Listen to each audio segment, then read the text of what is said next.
Good evening, everybody. Welcome to the Howell Township Council Workshop Meeting, February 1st, 2011.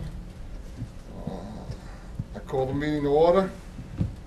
Ms. Wall, please read the opening statement. Let the minutes reflect that adequate notice of the holding of this workshop meeting of the Howell Township Council was provided for in the following manner: by the posting of a copy of said notice upon the bulletin board in the Township Municipal Building on January 1, 2011, by the faxing of a copy of said notice to the Asbury Park Press, Tri-Town News, and Star Ledger for publication on January 1, 2011, by the filing of a copy of said form of notice in the Township Clerk's office on January 1, 2011. The public will be allowed to attend and will be allowed to participate pursuant to the Open Public Meetings Law. The public is reminded that civility and decorum will be maintained during the meeting.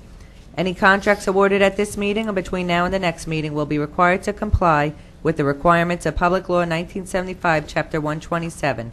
In accordance with the Fire Prevention Code, be advised that this facility is designed with 3 emergency exits for your safety. The locations are as follows: upon exiting the meeting room, to the rear, there to immediate left and immediate right, and at the front of the meeting room at the left of the dais. Furthermore, smoking is not permitted in the municipal building. Please take note that this meeting is being videotaped for possible future broadcast on Howell Television. Can I have a roll call, please, Ms. Wallman? Mrs. Clark? She will be with us later on. Mr. Nicastro? Present. Mrs. Smith? Present. Mr. Gatto? Present. Mayor Walsh? Here.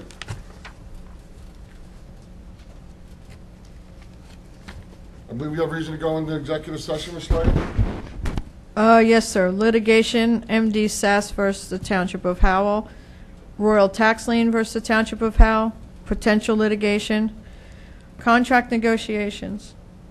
That's it, sir.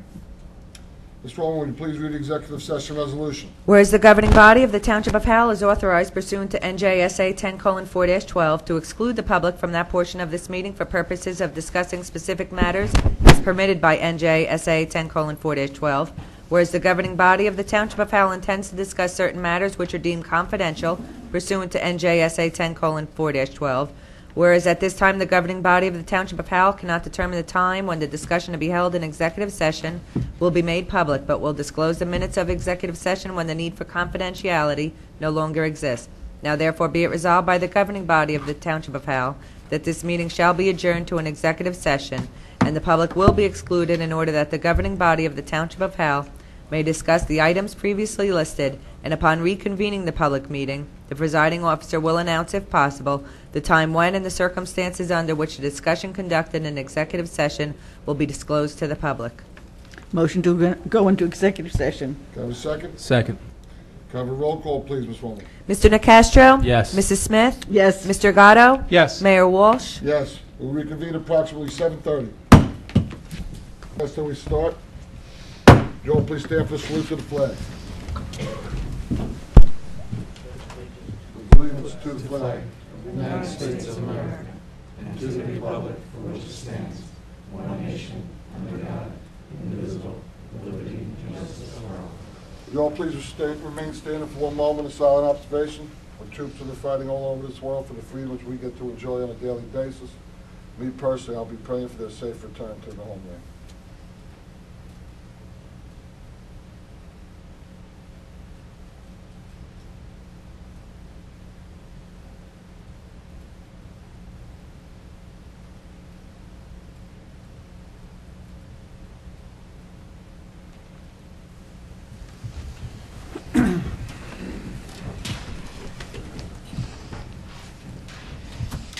Executive session minutes from tonight's meeting can be disclosed to the public at next month's regular meeting, providing the need for confidentiality no longer exists. Reports of township officials. Let's start with you, sir. How you doing? Good evening, Mayor. One quick little bit of information I have. We received a letter from the county engineer's office last week under a 2009 stimulus program. The county is going to be replacing signal heads, traffic signals, with LED signals. There are 65 in Monmouth County they're going to replace. 2 of them are actually in Howell. They're scheduled to be done later this month, and they are 524 and Wyckoff Mills Road, and that's going to be tentatively the 22nd of February. and 524A Squonkam Yellowbrook, and CR21 Southard, which is by the high school. And that's slated for February 18th. So there's obviously going to be some, traffic delays because they're going to have the intersections, patrolled by the police while they're replacing the heads. Did you receive any information from the state? I received a call from the governor's office that we received a grant for, I believe, Aldridge Road East this year. Yes, that was actually awarded in the 2010 program. So that's we have to have plans and specs done, which we are working on, and that'll go out in the spring. Okay, they called me last week to let me know. We ever get our money from the FEMA last year, 160,000? No, sir. We got a extremely small portion of that money. All right, I will call about that. I okay? believe we're still owed approximately $140,000. 140,000, only 140,000. Mr. Filiaccio, sir. Oh, one short item, Mayor and Council. This morning, at the beginning of work, we went live with accepting face-to-face transactions on our credit cards. Face to face? Not over the internet, correct? Not over the internet yet. No, that'll be a little while later to phase in. And where are we accepting credit cards? Tax office, at town hall here, where? Tax office is, recreation is, it's down the line. Yeah, public service is up and running now with credit cards here for dog licenses. Okay. Very good. Engineers is up and running now too? Okay. Engineer is up and running now too with the credit card acceptance, so almost all the buildings are. All right. Very good. Stay on top of that, and soon we'll be over the internet? Soon, right? Yeah, we have to build some pages on our webpage, and we have some programming issues that Mr. Banowski is working on, and we are on track to phase that in, yes. Thank you, Mr. Filiaccio. Ms. Kingman? Nothing, Mayor. Nothing. Okay. Ms. Schlegel? Nothing, Mayor. Steve, don't let me down, Steve. I have something for you. Thank you very much, sir. Just to remind the residents, the free rabies clinic that we were supposed to have last Saturday, we've rescheduled it for this Saturday. It's held at down at the garage at DPW from 9 a.m. to 12. So it'll be this Saturday, February 5th. Okay. Ms. Swanman? Nothing, Mayor. Mrs. Nicastro? Mayor, I'll be short just because of the time of the hour. If anybody's interested, Thursday at the planning board, the Freehold Regional High School will be giving a presentation on their capital plan. So if anybody wants to come and hear what their capital plan is, they should come Thursday. And the other thing was, I was with you over the weekend. We went to the redistricting commissions for the districts. And if anybody's following that, they'll be putting up on their website some information that people could have some input. So look for that. Other than that, nothing else. Councilwoman? Nothing for me, Mr. Mayor. Councilwoman Smith? You're not going to like what I have to say. I'm going to say it really quickly. We shouldn't be here. It's icy. It's dangerous. It's stupid. I don't want to see it happen again. So let's make this really quickly with no excess conversation. Just take care of business. Thank you. Let's take a break. Then we'll just cancel the meeting and go home. It's 26 degrees out there. There's ice and it's freezing. Common sense must prevail. And I'm not going to waste time arguing with you. Let's just move on. Let's move on. Deputy Mayor? You're going to love me because I got some items. First is I received a letter of a fundraiser. Can we pass this over to get it posted on the website? It has to do with the Southern Fire Department doing a fundraiser for a child with cancer. Couple items. I read in the Howell Times about the activity of the Lake Restoration and Wildlife Committee relative to Bear Swamp Park. I understand that there's a development of a master plan of what that park will be used for. Is that something that has been ongoing for a long time, or?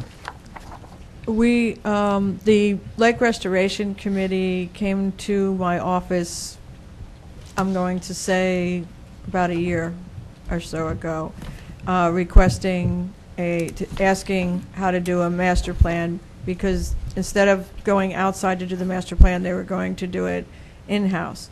So we sat down and I gave them some parameters of what needed to be included to make it a viable master plan. And I gave them that, and I assume that they just moved forward and. Okay, but they have to bring that to council as that's developed, correct? I would I mean, assume. Whose plan is it? It's the township's plan. It's the township's plan. Okay. And they'll present it to us, and we'll do what governing body Okay. may with it. Okay. They'll be doing a lot of the legwork. Some of the people involved have been involved for many, many years. I think Elizabeth Chevet's been involved for 18, 20 years with Bear Swamp Park. So, Okay. who else? Ed Runyon's on the Lake Restoration. Yes, sir. Okay. So it's part of their work that they had ongoing for the project? Yes. Okay. Next item I have is, has to do with the ordinance for no parking on the street during snowstorms. It's obviously a very important topic. I'm sure there's people who are going to want to talk about that tonight. I've answered every email and phone call I've gotten. I've spoken to people for as long as 90 minutes at a time, 15 people on a speakerphone screaming at me. Some people have come up with some items that I actually tend to agree with them on, and I told them I was going to bring some of them up. I know when we passed this ordinance, we did not have any say, I believe, correct me if I'm wrong, on whether or not the court appearance was required, and we've since worked on getting that changed, right? That's correct. It's not just, to be clear, it's not just for this one ordinance. It's for most of our code violations. Okay. Depending on what they are and what the fine or penalty is. But we didn't, in all fairness, we didn't realize that that would have been, I don't remember it being brought up when we talked about the No, ordinance. it wasn't brought up because a review of our fines and penalties for our code violations hadn't been done by the municipal court at that time. Okay, and since then, we are in the process of reviewing that, and That's the correct. Well, we expectation just is- adopted this ordinance in April, so it would have been, they started the review in November, which would be about the right Okay. time. Unfortunately, the storms we got were in December. Okay. We also don't have the ability to do that administratively. It has to go through the office of, Right. administrative office of the courts, and then I believe it goes to the. Back to Trenton and right. then. But we've already indicated, I believe, that we That's correct. prefer, okay, I just wanted to, We- I just yeah, wanted to put last that week, out there. Dominic had already started the process. Him and Judge Kaplan had sent it over to Judge Lawson for his review and approval, Okay. at which time it then goes to Trenton and comes back to us. And gets Along entered. those same lines, the actual fee structure itself do we have any ability to discuss or make suggestions as to what we think that penalty should be? I know it's $150 to You mean, $2,000 now. Can we do that right now? No, I mean, well, yes and no. I mean, if it was. Typically, we review our fee schedule annually. Okay, If this is something that you want us to review and you want it changed quickly, then it's got to be done. The timing right now is a little bit off because I think he's already sent out that fee schedule to Judge Lawson. so we would have to wait till the next cycle when we would do that? The next time we change our fee ordinance, because right now it's going to be entered into the system with the state at that fee. Okay. And There is I not- can there- ask him how that is done, but my guess is that it's the same process that he's undertaking right now. Would Okay. it be possible for us to workshop this in a month or two? If We wanted could to start workshop to it. address it now. You could workshop it. I don't know how long it will take to change the fee or what the process is at the state level. I mean, I'll find out. May I ask the process, if someone gets a ticket and it's court mandatory, has there been a process whereby the judge is willing to accept requests for adjournments, or is there Oh, been? yeah. Okay, so that's something that the court has been willing to work with Well, the court, I think, individuals. typically honors any initial request for an adjournment. That's usually how it goes, whether it's an ordinance violation or it's a, moving violation. Okay. And again, the last issue on that is, I've heard a lot of stories and a lot of explanations as to what people's hardships were with the ticketing. Let me start off by saying I absolutely believe that we need to keep that ordinance in force. I've told everybody who's asked me that. I know that's not a popular thing to say, but I stand by what we did. But I do understand that there are some people, depending on where you live and what type of residence you live in, that it's a different issue for you. So to that point, is there a possibility that, because we're getting really good at communicating now, is there a way that we can find a way to communicate to our residents via code red, email blasts, posting on website, if there's the ability to allow people to park at something like a park and ride?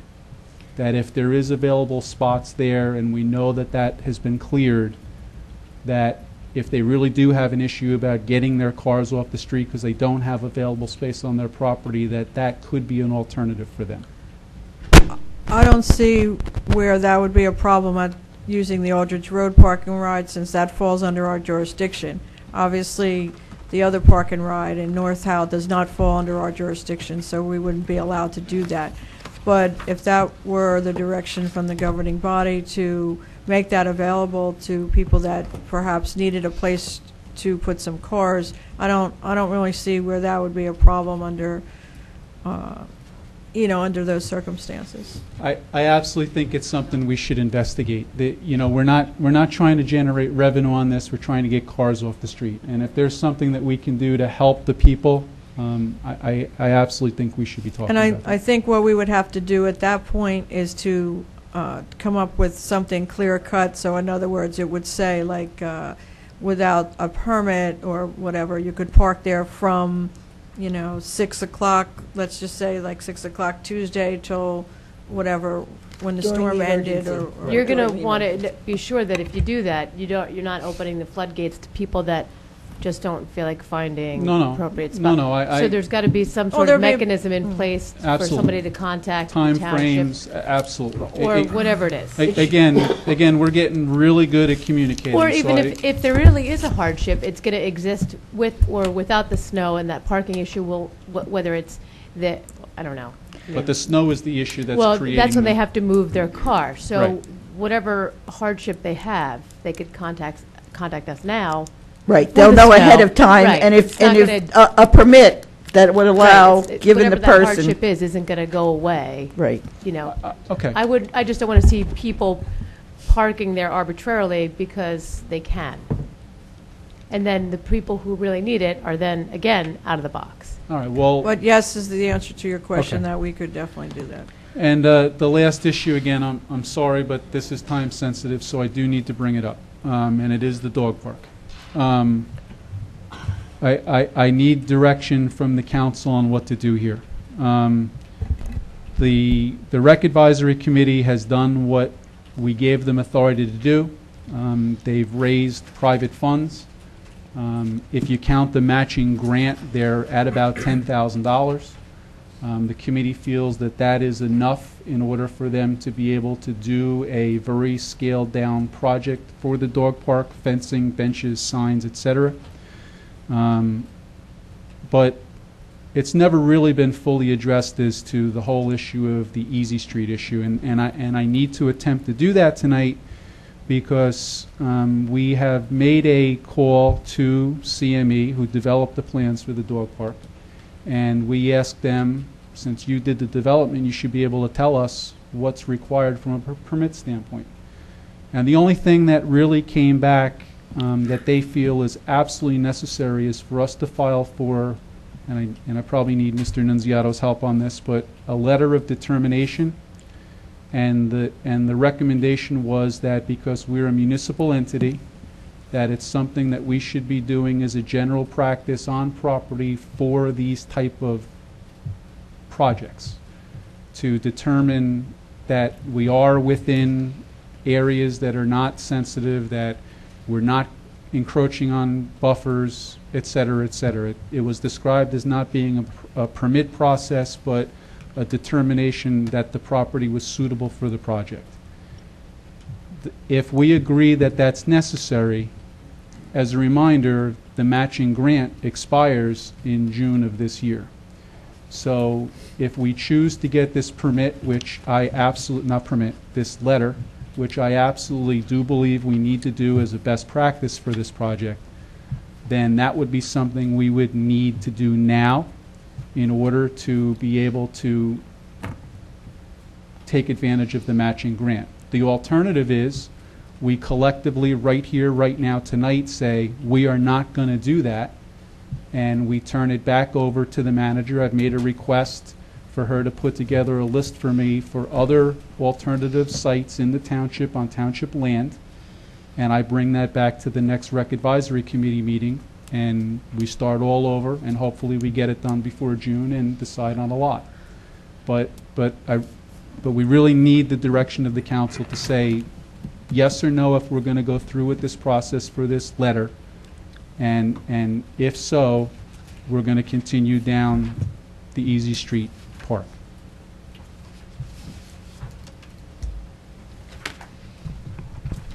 You want, no, I- What, I- the, I have no issues. it's the expense. I mean, what I care about is the expense to this application. The And- expense to do this would be taken out of the money that was raised. I've made it clear that we are not going to incur township costs. Okay, so the environmental would all be done with the money that is in there currently? Well, And is there enough? I mean, I think Mr. Nunziata would know the process and the expense. And If we're referring to a letter of interpretation, Yes. which typically defines the wetland area and the buffers and the areas that you can develop, typically you have a survey, which we do because we own the property, and they would go out and they would flag the area where they feel the transition is from the wetlands to the uplands, and then that gets submitted to DEP, and they review it, and they verify it, they approve it, they assign the buffer to it, and that's pretty much it. So with the survey area there, all it would probably be the expense of having an environmental firm such as CME go out there, flag the area, and submit the application and the paperwork. is that likely to get done in enough time, reviewed and back to us before the June matching grant? Yes, it could be done before June, yes. Okay. Isn't there a fee to the state? Isn't there a fee to the state? Yes, there is. It's typically, well, it's actually based on the area of the property, so that may be, we would have to look at that because obviously it's, over 100 acres versus just that little pocket. It depends on how they look at it, but we would certainly try to look at just that area. Well, if it's based on acreage, I would hope so.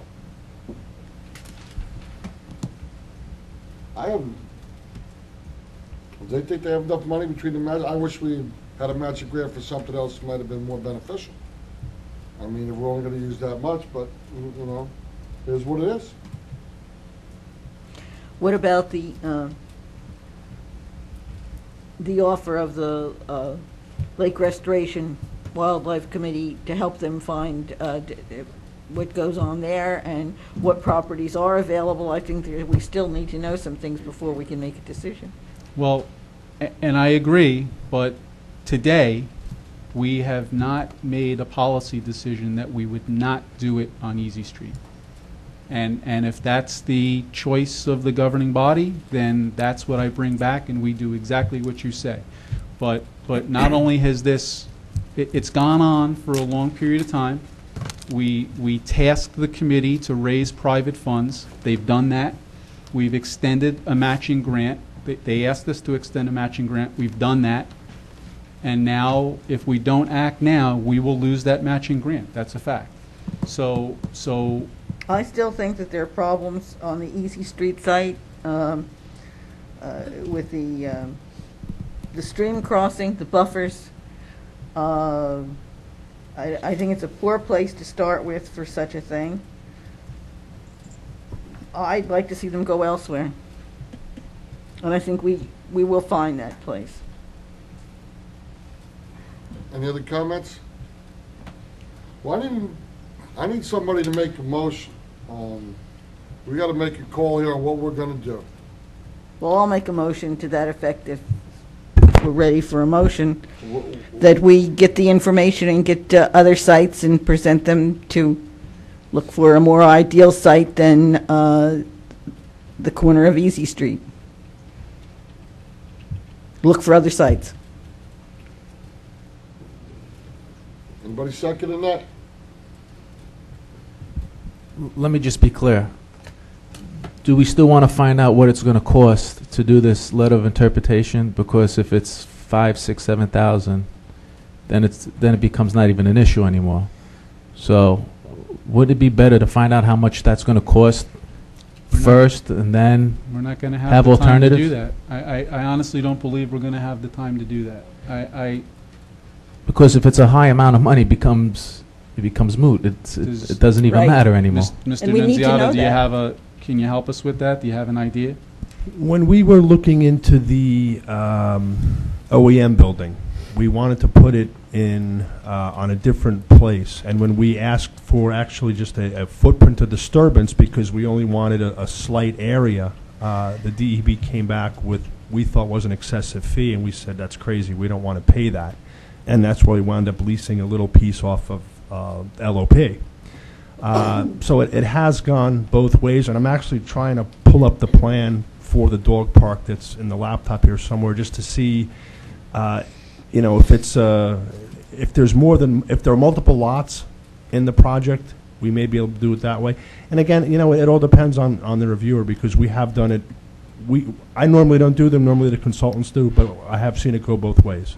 So there's a possibility that we can just say, hey, listen, we're only looking at this one parcel that's 3, 4, 5 acres, instead of looking at 100+ acres. I don't see how we're going to make a decision tonight, as much as you want to get it out of the way. And I'm fine with that. I'm just saying not making a decision tonight, in all likelihood, may effectively lose the grant.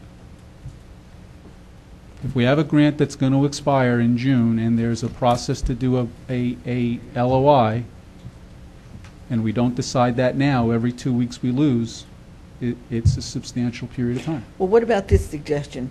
Why not look into what it would cost for the LOI, and also look to see what other sites might be available? Maybe we could do something at the next meeting. I mean, But you can't make a decision without. No, but your motion was to not do Right. Easy Street, period. Right. And that's what I'm asking, because we've never gotten past that. If that's what we're going to vote on, then the next piece of it is very easy. I don't want to come back and spend the time and say, we're going to develop that list, we're going to develop that cost structure, and then at the end of the day, we may wind up voting not to Well, do Easy Street, period. Well, that's the way I feel. I've always felt it was not a good site for such a thing, for what to me are obvious environmental reasons and other reasons also. But that's me. So if nobody seconds it, what difference does it make? It wouldn't shock nobody if I told you I thought it was a great place for a dog park, would it? Would shock anybody here? But it's whatever. I mean, somebody's got to make a motion, somebody's got to make a second, we're going to have a vote. Mayor, if you're going to be making motions, we should go into regular session. That's right. Or you could just direct us how you want to proceed. I don't know. That's if you right. can make a motion. Yeah. Listen, personally, I think it's time to do something or not. Get off the pot. A or B. I I mean, come on. I like the second suggestion. Let's find out how much it's going to be, and also look for other parks, just in case. I agree. Okay, so I just want to understand what that means, though, that if the cost of the permit is within the cost structure that they've raised, we're saying we would entertain building it on Easy Street. subject to the permit saying we could. Yes. Sure. Okay, I want that to be clear. I have no issue. I have a lot of issues. Okay, now's the, I'm gonna leave that alone. Deputy Okay, you Mayor, have your direction. okay, Deputy Mayor, I also will make sure that we get you the list of places in case, if you do, even if you do go for the LOI and for some reason it does come back that there are environmental issues, at least we'll be prepared to move forward and have an alternative site. and through your office, will Mr. Nunziato give me something cost-wise that I can go back to the committee with to advise them of what this cost would be to do this? For the LOI? Yes. I believe he'll do some research and get that to you, and he'll contact, I would assume, contact CME, who had previously done the plans. Thank you very much. You're welcome. That's it for me. Thank you. You're welcome. Okay, I received a letter from a legislative office, 30th District, Senator Singer, some of them Malone, and some of the dancers. I just said we'd like to take this opportunity to thank you for your support, cooperation, and consideration last week, allowing the Lakewood law enforcement community and the community at large to lay to rest Lakewood Police Officer Christopher Matlos. It is unfortunate we had to come together in this time of tragedy. Nonetheless, the display of unity of mission and strength of purpose allowed Lakewood Township to express honorable tribute and pay homage to a fallen hero. And for that, we are most grateful. They wanted to thank us.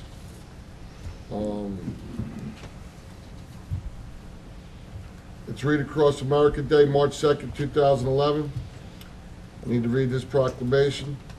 Whereas the citizens of Howell Township stand firmly committed to promoting reading as the catalyst for our students' future academic success and preparation for America's jobs of the future and their ability to compete in a global economy. Whereas Howell Township has provided significant leadership in the area of community involvement in the education of our youth.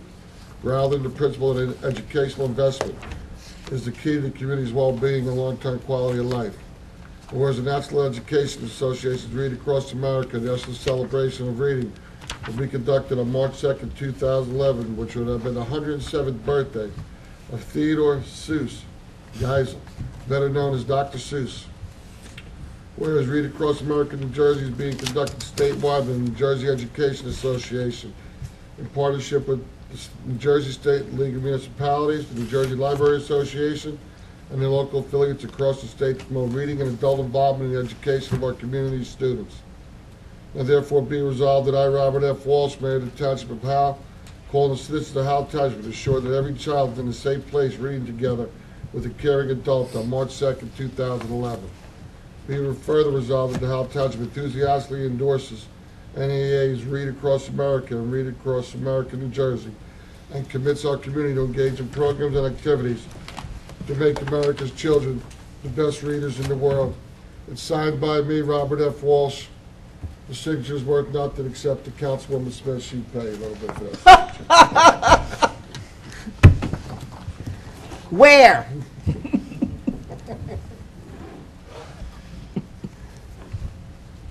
I can think of a place or two that I'd pay to have it signed. And that's not on a check. Okay. Also, yes, Councilman Castro and I did go to Tom's River on Saturday.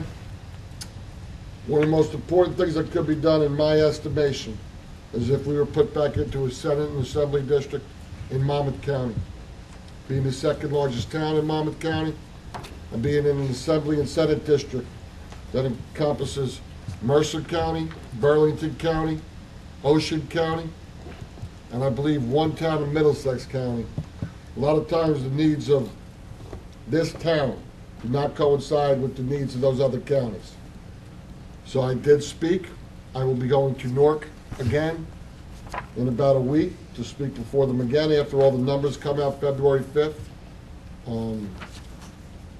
It opened some people's eyes up on that dais, senators and assemblymen across New Jersey, when I told them that there hadn't been an elected state representative from the Township of Howell in Trenton in 200 years.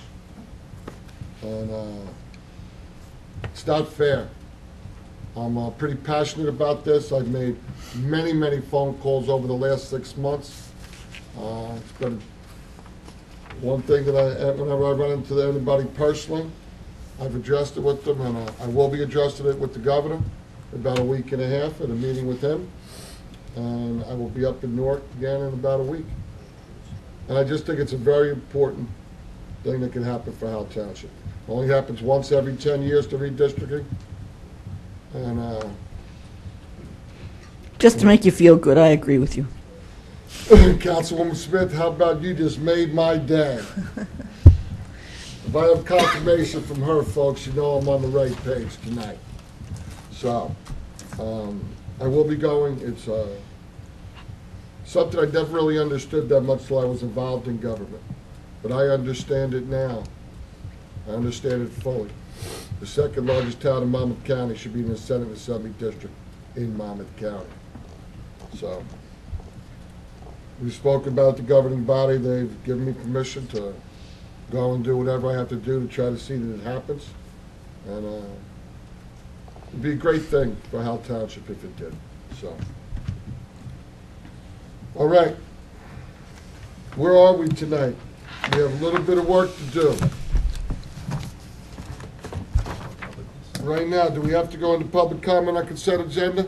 Is that what you No. want me, Ms. Wallman? Yes, we have an add-on to the agenda, We so have the an public add-on? can comment on the agenda items you're going to take action on tonight. That would be 7A22, a resolution, and we're going to add to the agenda 7B23. Okay, but mine it says 7B, you meant 7A? I meant 7B. Did I? What? But it should be A. It should be A, All right? of them should be, all of them should be A's. No problem, Ms. Do- Wallman. I didn't get 23. Here is the copy. And I Oh, that's didn't the get, letter? No, that's the one about the, Oh, I didn't get that one. yeah, the credit card. and I didn't get 7A14. I don't know if there was, Well, we're not taking action, we're taking action, okay.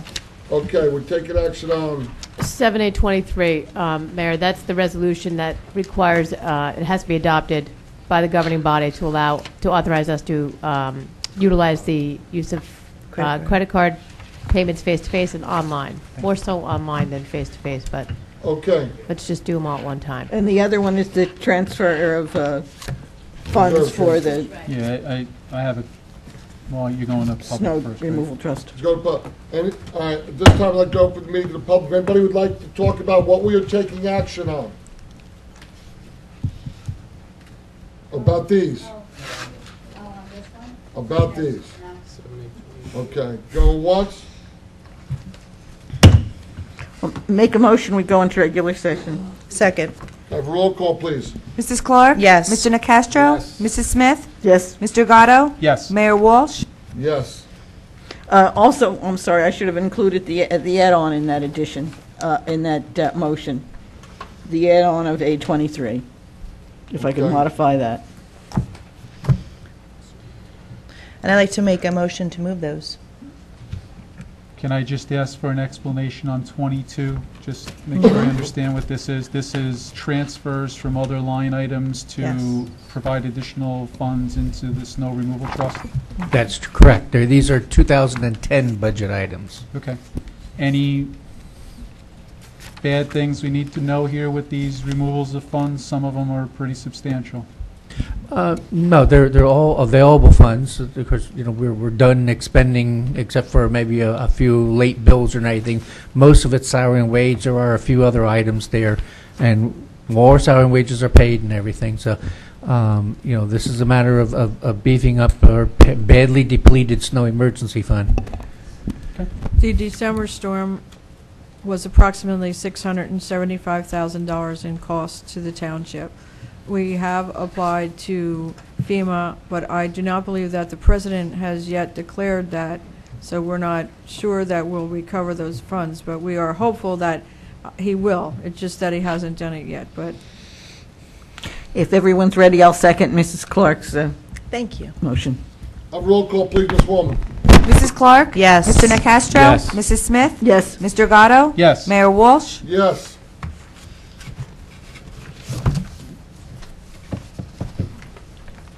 That was all the 7As, right? What was the two Just items? the two that we're taking action Oh, on. okay. Yeah, the others don't, are just for discussion. I The understand. others are just for discussion. Okay. 7A1 through 7A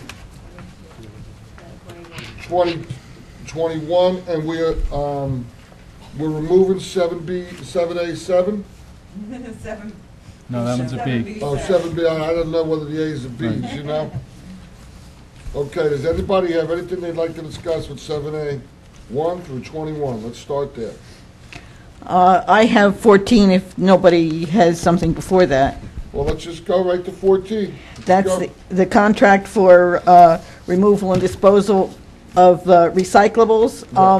We had no backup information. Could we have a copy of the contract and the information? Yes, yeah, I know. That will be provided to you tomorrow. It came in later this afternoon, but what I can tell you is that I am pleased to announce that it will be $174,000 per year savings. Is it the same company? Yes, it is the same company. Well, are they It's- going to stop for everybody? Because they're terrible. We get complaints all the time. I hope so. Okay, we'll twist their arm. What was the cost savings? 170. No, I mean, 74,000. but why? Because they like us? Well, I can't comment on when the contract was done. It was done 5 years ago under different administration. Gotcha. And when we went out this time, the savings is $174,000 per year for 5 years. Excellent. Can I just ask Very good. procedurally, this is a closed bid, obviously. Yes, sealed And- bids, yes. And the way that works is the closed bids, the numbers come in closed, and our policy certainly is, once that is done, it is done, correct? Well, it's not our policy, it's, The law. it's the Oh, law, exactly, that's yes. what I mean. That's it. You know, Ms. and, King, and the other, just so you know, that when there's a sealed bid and the bids are open, the other bidders are normally there, and they have the ability to review all of the bids to make sure that they are in conformance with any law, rules and regulations. And we've determined that all the paperwork was properly in order with the company, and we'll be awarding the contract. Thank you. Now, Ms. King, in regular business, I put out for 4 or 5 bids on something, and they come back. I get to go say, well, you know, this is what I would like. In government, we're not allowed to do that? No. Okay. Who makes that law that we're not about to get, we are not allowed to get the best price we could possibly get for the citizens? Well, that's how it's designed, to get the lowest and best price. The best price, it depends on what you get for your money. Yeah, it's only as good as. the Quality. bids put All out. things being equal, you get, the award typically goes to the lowest bidder, unless there's some reason to not award it to the lowest bidder, whether it's a defect in the bid, in their submission package, or I think there's, certain reasons to reject bids. There might be 12 of them listed. It's also the cleanest way to do it because Open and there's fair process. open and fair, right, it's open and fair, there can be no collusions or anything like that. This is done, We submit the bid specs, they're advertised, in fact, they're online, so all of the companies have access to the same websites that many professionals utilize in terms of determining when RFPs are submitted, what municipalities have bids outstanding, and they can download those requirements, download the bid package, and then, in the event that they have any questions before submitting the bid, they should probably contact the office, which sometimes happens, for clarification or whatever the case might be. And, everybody submits the bids sealed within that time frame. Usually it's by 10 o'clock or 11 o'clock on the bid date. And then no more changes after that. Is it normal to go out for 5 years, or is it? yes, on a contract like a recycling contract, or if you had sanitation or something like that, your best price is gotten for a longer time period. To do it for 1 year, we had done some research. To do it for like 1 year, it would be a higher price than it is over a 5-year period. Okay. We had spoken about, in the past, maybe going out to different trash companies and speaking about maybe dividing Howell up into sections and seeing what we could do there about lowering the trash pickup cost at Howell Township. Have we explored that at all? Well, what we would have to do in that case, because we would actually foot the entire bill, and we would have to budget for that. The only possible way that we could do it is actually almost as a separate entity, like a utility, you almost have to set up, because the township could not afford to pay the contract and then try to, bill people to get the money. It just doesn't work like that. So we would have to look at actually, and correct me if I'm wrong, Jeffrey, but I would assume that it would need to be run similar to a utility where that money would not be an impact on our budget. No, I didn't mean. No, I know exactly. good. No, I know what you mean, but in order to do that, Yeah. the money would come out of our budget. No money's coming out of our budget. So Right. Can we forget we had this conversation? Well, the intent was for us to get the benefit of scale of the township. Exactly. Yes. But the risk at doing so is for every person who does not wind up paying, we'd be on the hook for that, or potentially could be. Right. I think we need to Yeah, avoid we that. definitely would be, exactly. Well, we had talked about in the past, only to split it up into 4 or 6 sections. And seeing if, what kind of price we can get quarterly to pick up trash. They say they receive the 85% of the people in that section. But we would be contracting, I understand. and then we have to certify that the funds are available, and we're not in the financial position to do that. So it's a bad idea with good intentions. It's not necessarily a bad idea, but I think there would be some things that we would have to work out. We'd have to, like I said, create almost a utility where that money would just flow like that and through there and would not impact our budget. Mr. Filiaccio, is it possible to do this without risking taxpayers? No, taxpayers will always have to be in the background, if you were, be a guarantor on anything we do, as they are with the sewer utility now. There are garbage utilities out there. They're in the state. Certainly, that would be the way to go if we were going to do this, is a garbage utility, rather than through our taxes and our budget. But ultimately, somebody needs to be back there to guarantee the payment of the contracts and to absorb any losses and everything. And in government, ultimately, that would be the taxpayers that would have to make up any if it were to run at a loss, they would have to suffer the loss. Okay. Anybody else? Anything else they want to discuss here?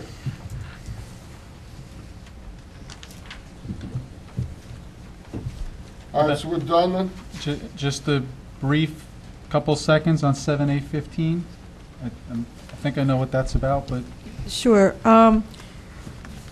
Through the Clean Energy Program with the, I guess it's the Board of Public Utilities, there's a program where they fund a energy audit. So we had applied, I'm going to say I applied in August of 2009, and we were granted the money, and now we went through the process of doing the RFPs for an audit firm, an energy audit firm. It's been approved through the grant. They've approved this vendor, and we are now authorizing the award of that contract. These are grant funds that we're awarding contract on, yes. You wrote those grants, Ms. Schlegel? Yes, sir. You don't have to sue me tonight. You can just call me mayor. Yes, Mayor.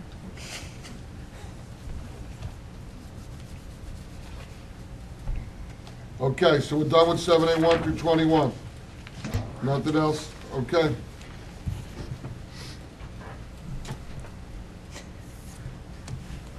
Seven B1. Let's go to the motions. Anything anybody want to ask?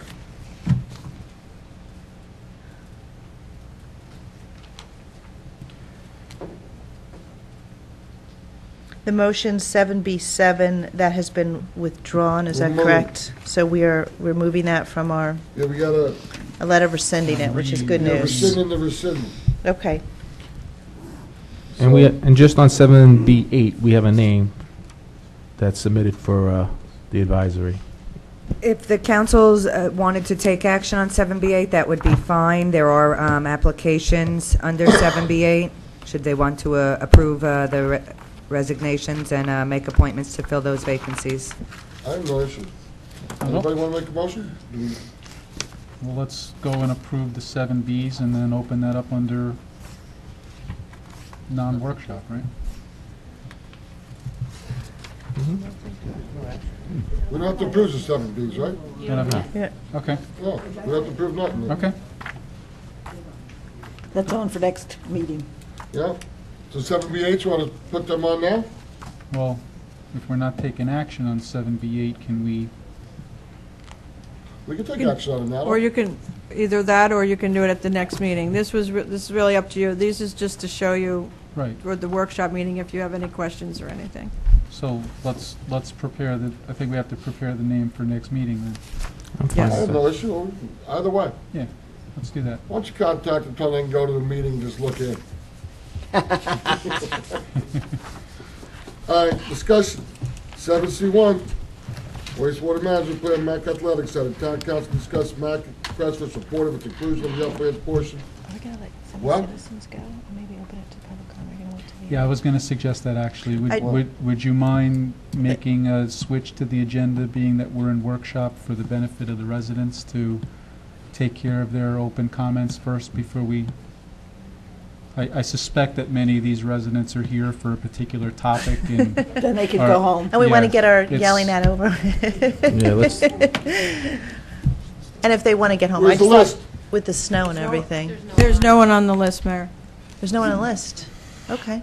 Did they know they were supposed to sign up? Why don't you just open it up to I public don't think they're comment? going to be shy. No. They don't look shy. They don't look like a shy bunch tonight. This time I'd like to open the meeting to the public. Normally, Normally there's a we would list. not. Go ahead. There's a list down there to sign, and since no one knew the list was there for you to sign up, we're all waiving that requirement for tonight.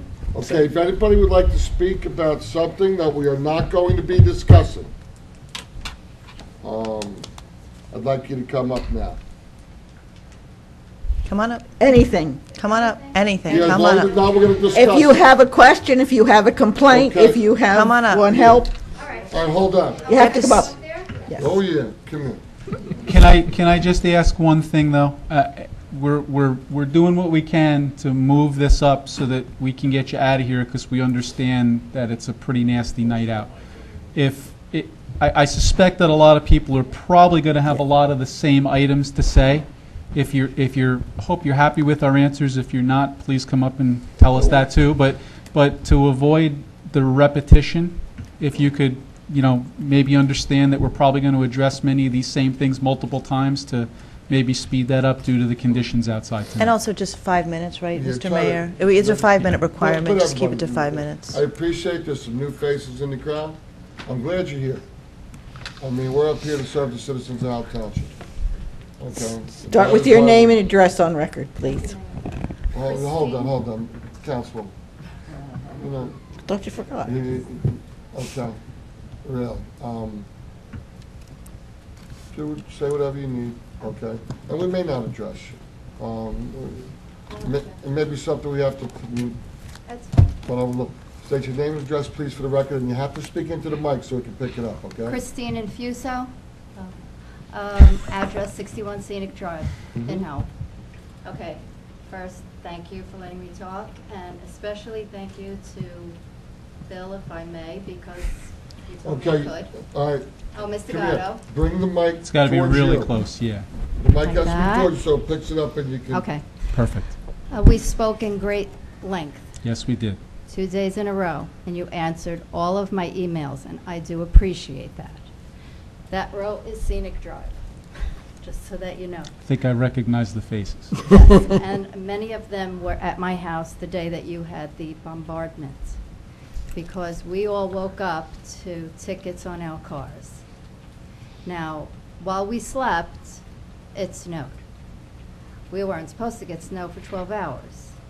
We woke up, we all had tickets. First of all, none of us knew about this ordinance. I understand ignorance is not, I didn't say that. but, okay, but I'm throwing it out there. But none of us knew Excuse me, about people this. in the back can't hear you. None of us knew about this ordinance. Mhm. So we all woke up to tickets. We were all shocked and enraged. Channel 12 News was there. They came, took pictures, took some questions and answers from the neighbors. And they also said, well, you know, it wasn't even supposed to snow. We had about an inch. And we all got tickets. So that's a lot of money. If it's $189, that's a lot of money for people who didn't even know it was going to snow. And for the first time we ever got tickets for parking on the street.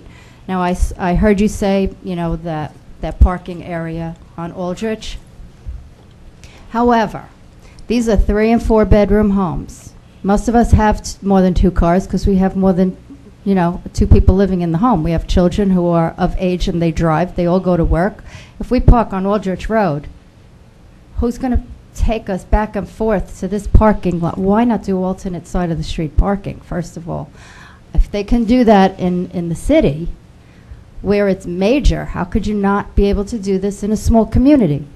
Where I would like to have my car parked in front of my house. If I can't, then across the street. So we could get in and out of our blocks, go to work, do what we're supposed to do. We missed many days of work because our block was not plowed. Now, we got a ticket and we didn't get plowed for a day. So when the governor says stay indoors because it's snow emergency, the township is saying get in your car, drive around for a couple of days because there's no place to park your car. I mean, I just don't see the logic here. Where do we park our cars? If we park our cars on our lawns, ruin our lawns and our flowers, okay, let's just say we could do that. We get a ticket for parking on the lawn. So No, you don't. what do we do? Okay, well, We don't that's have not an true, though. Okay, just so you know. That is not true. Okay. That you will not get a ticket for parking on your lawn. It is a dilemma, and we know that. We're going to try to address it. Okay, but it is also a dilemma from a snow removal Absolutely. aspect for the township. I And agree. we have to be very careful. In numerous situations, it costs the taxpayers additional monies because of cars, basketball courts, nets, being in the street, I agree. okay? So we do have to be cognizant of the 52,000 people in Howell Township.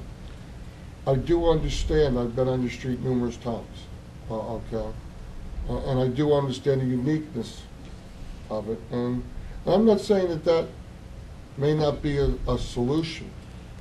I just don't know. It's something that does have to be looked into. This was not something we did to generate revenue. We put, some of these laws have been in effect since when? 1974, for, not for the cars, Not though. this one. No, you're correct, not was this last one. year, This one right, was correct. April of Of 2010. I think the mayor's referring to the General. the basketball, the portable sports I equipment. mean, I agree with Yeah, but- mostly but- all of but it. for us, But logically, it just doesn't make sense. Where are we putting our Okay. cars, in our living rooms? Okay, you have to speak into the mic. Okay, all right. I Yeah, was speak being into it. sarcastic, but It's okay. but I see that goes around Yeah, anyway. yeah. I feel right at home. Sarcasm, as long as it's good, I don't care if Right. it's pointed at me. This guy was so good. I got to tell you, he maintained his cool for like 3 hours. Getting a new Wow. cell phone because you Everybody people on was Scenic in my Drive. house yelling because this is the first time some of these people lived there for 30 years. I'm there for 12, and they've never gotten a ticket before. So I understand we complained that our street was not plowed. So now in order to plow it, you're giving out tickets so we move our cars. All of that makes sense if we had somewhere to move our cars to. If you did alternate side, so one side of the street, everybody parks their cars, especially if you live there, you're going to get a spot. And if the plow comes down the street, they have the middle and one side of the street plowed. Our cars would have taken care of the other side. It would have stayed clean. And there you go. I Can I- solved your can I problem. ask- Can I Hold on, something? hold on. Go ahead. The cars in the street would have been plowed in. Right. Yeah. And I, Let's And I just have a Realistic. question Still, about, I still would rather dig my car out if I saw it right across the street than all the way down But 5 that- miles away. But that's you. That's not, All right, let's ask the rest of Scenic Drive. okay, but but this is not, I mean, I understand, I believe know. me. It's, we all get a lot of phone calls, but the difficulty is some streets, if you have even one car parked, you cannot get the plows through, am I right? I mean, and you're You also can. creating, Okay, well, I'm okay. saying some Yeah, right, streets. some streets, Not okay. necessarily yours. And you're also creating the risk of damaging, your property and your cars. So it is, believe me, all of us understand and empathize with what's going on. But we felt that we passed this. I was one of those who passed this and felt it was the best alternative. I think we've made some, we'll make some changes to that, but in order to make sure that everyone is safe. I mean, let's face it, we need to get emergency vehicles to people's houses. Right. No, I agree, And but that's how are we going why to be safe if we're driving around looking for a spot? I agree with you. I agree with that. Absolutely, 100%. There, And that's there it. are a couple of things that happened on Scenic Drive during this storm, and most of it happened when we started getting tickets. Residents started coming up and asking questions, and they gave some alternatives, which we should be listening to every opportunity we can. The one that came up, and you heard it, was alternate side of the street parking. I'd like to talk about that a little bit more, not here, because we can't solve that tonight, but I'm a little skeptical of it because alternate side of the street parking is going to require 2 passes on a street, which we don't do now, and every time we have to do one street, it means we miss 5 more, so we need to take that into consideration. I got to tell you, I'm also not so sure that it's going to work because if people didn't know now that they have to get cars off the street, I don't know what else we could possibly do, and I'm not convinced that if we did alternate side of the street of the parking, that some would abide by that either. All right. So I'm fine with talking about it, but also it should be noted that on Scenic Drive on Friday, we sent crews up there, and there were cars still parked on the street, and it took 3 crew members 2+ hours to clean that remainder of that street, what they could at the time. Now, if that had been done during the storm, we would never be able to do that for every single street in our town. So that is the tangible proof of why we need to do this. And yes, there's a hardship because of the houses that are on the street with the type of residents and the number of cars that you have, but it's the same people that have complained to us in the past when we did not do snow plowing on Scenic Drive because we couldn't get down there. So we're in this constant catch-22 cycle that we're doing what you're asking us to do, or some residents on Scenic Drive are asking us to do, and we're showing how long it takes to do it when the cars are on the street. That's the fact. Okay. This is a suggestion I would like to make to you, ma'am. We will end up workshopping this over the next few months. Why don't you put any suggestions that you think would be beneficial in writing? And the governing body will hash it out. But as a, all right, this isn't going back and forth. No, just one more thing. All right, hold on. This is You're not, done. She's my mom. She can sit here. It's okay, you're done. Okay, but the governing body will hash it out. We're always open for suggestions on how to improve what we do. If you had been in with us in December,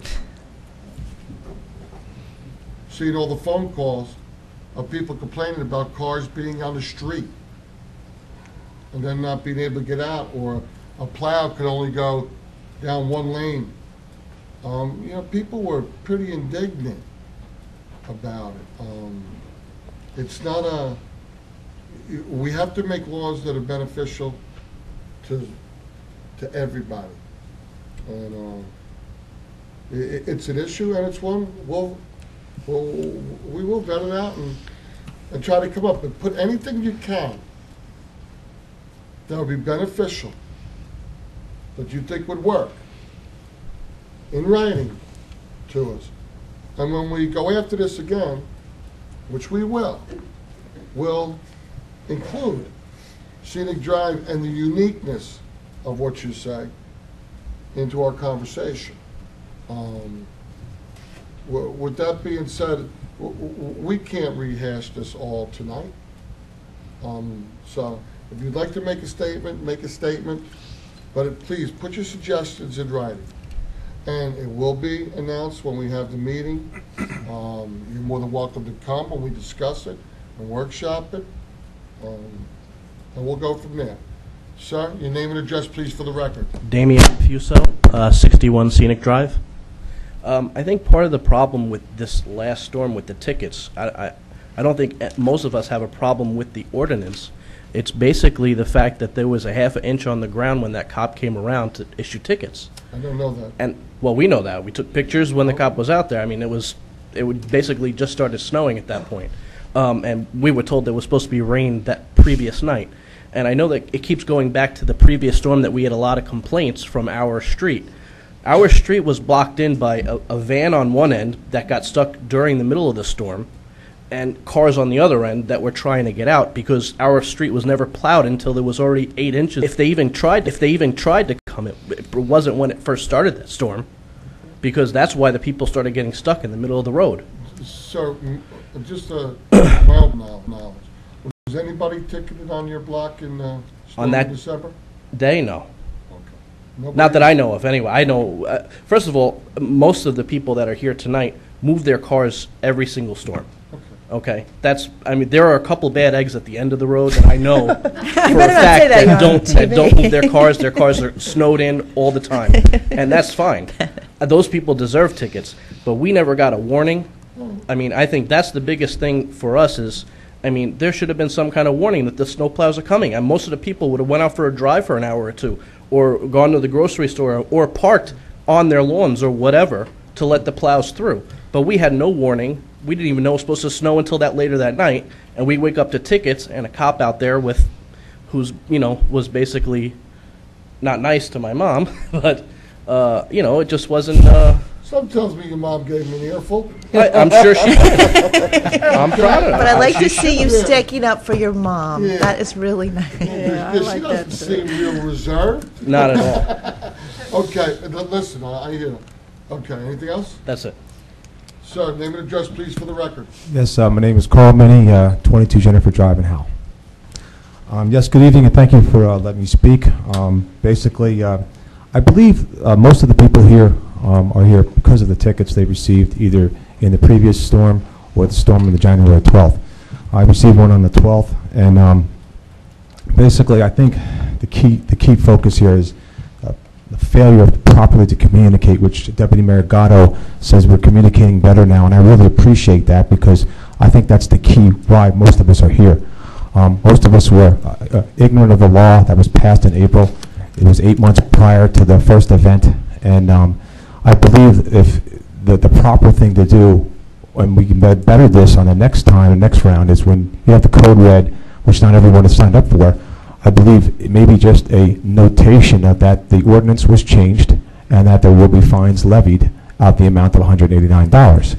I don't see why that was not done in the initial storm on the 26th of December. If we're going to get the word out, and you want the point of is safety, let people know that this is for safety. And I agree 100% with you about the safety aspect of this. But the problem is, it's a failure to communicate is why we're here. And sir, though, I understand it was. I understand it was. I understand that you didn't know the law. Well, hold on 1 second. Okay. But it's not fair to say that it wasn't communicated in any way. It was communicated in the messenger, which goes to every single household in Howell Township. It was communicated on the town website. It was communicated for anybody who watches meetings. It was spoken about many, many times. It was communicated on the code red. And I know everybody's not signed up, but other than send everybody a special mailing saying the law was changed, we've done a lot of what we could do to communicate. I And I agree. can understand if your opinion is we didn't do enough, I can appreciate that. Well, I think the key here is the lag between the actual changing of the ordinance and the actual event. Not many people are thinking about snow removal in April, and, if I asked you which ate last Wednesday, you probably couldn't tell me. So the point of the matter is what I'm trying to, the point is, we didn't have to get issued summonses. We could have got a warning, and that was the premise of it. And, if it pleased the board, and maybe even when we go to court, because it's required now, because it's not in the state, system, I would appreciate if the judge would take into consideration a recommendation of the board, if they could say, look, we did this, and it wasn't really clearly sent. I mean, to have 600 to 800 summonses written in a month for an ordinance changed in April, I tend to have a little problem with its effectiveness in communication. Is that normal? I don't think so. I'm not a statistician on it, but I know there's a lot of people that were very, not properly informed. Not being an excuse, but as a citizen here, I love Howell, and a lot of people have a sour taste in their mouth because of this event, and I don't think that's something you want on your legacy. And I appreciate the hard work you're doing for safety, because I'm all about safety. And I think it's right to have everything off the road. But the key is there's better ways to do it, and there's more effective ways to do it, because the going around and taking my license plate numbers in my neighborhood, which I am a homeowners association president, we have 63 homes, a small little community, and we have 40 summonses in that little community. And the problem is that they took the time to take the license plate numbers 10 days later, almost 2 weeks later, to issue the summonses onto the vehicles, but yet a knock on the door wasn't, to say, hey, this is an emergency, you need to clear your, I know it's not required of them, but the point is the impact of safety that evening was mute, wasn't done. So we just got, if the key is for safety, that's what it should be. I mean, if you're going to have a fire that's approaching your house, you knock on the door, you got to evacuate. If it's the same point. The premise being is that if you want to impose safety, and I think that's the key of the board's direction, it wasn't implemented, it was mute that night on January 12th.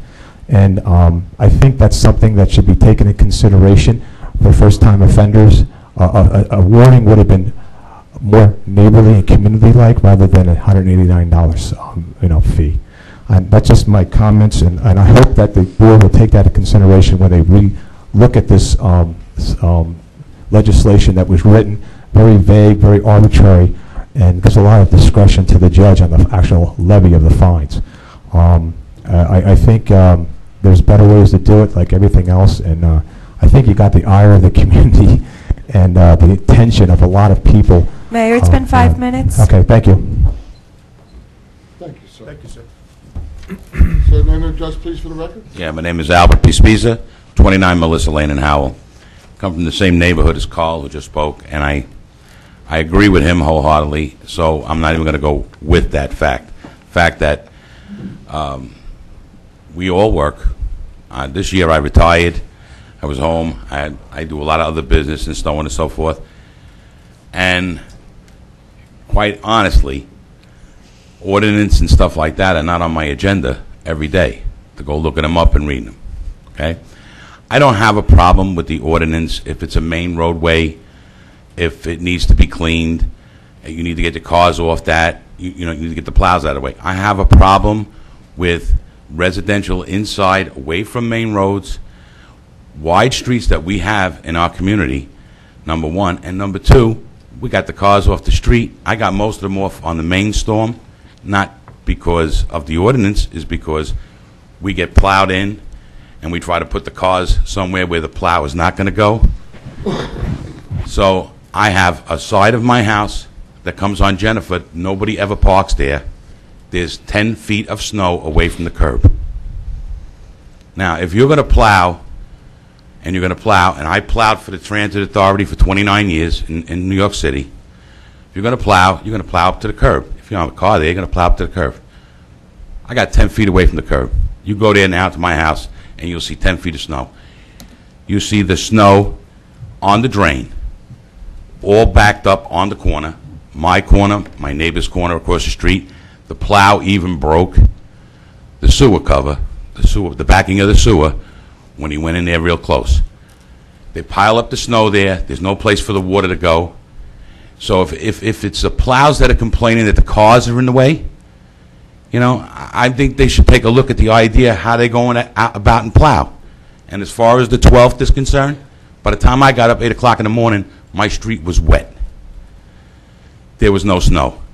So I feel that the ordinance needs to have a certain amount of snow on the ground for a snow emergency. Not an inch, not 2 inches. I know, I used to plow 3 inches of snow or better, get them off the street. Anything under than that, you're only going to be throwing salt and sand. So there's not going to be, and we didn't even get that. What does the ordinance say now?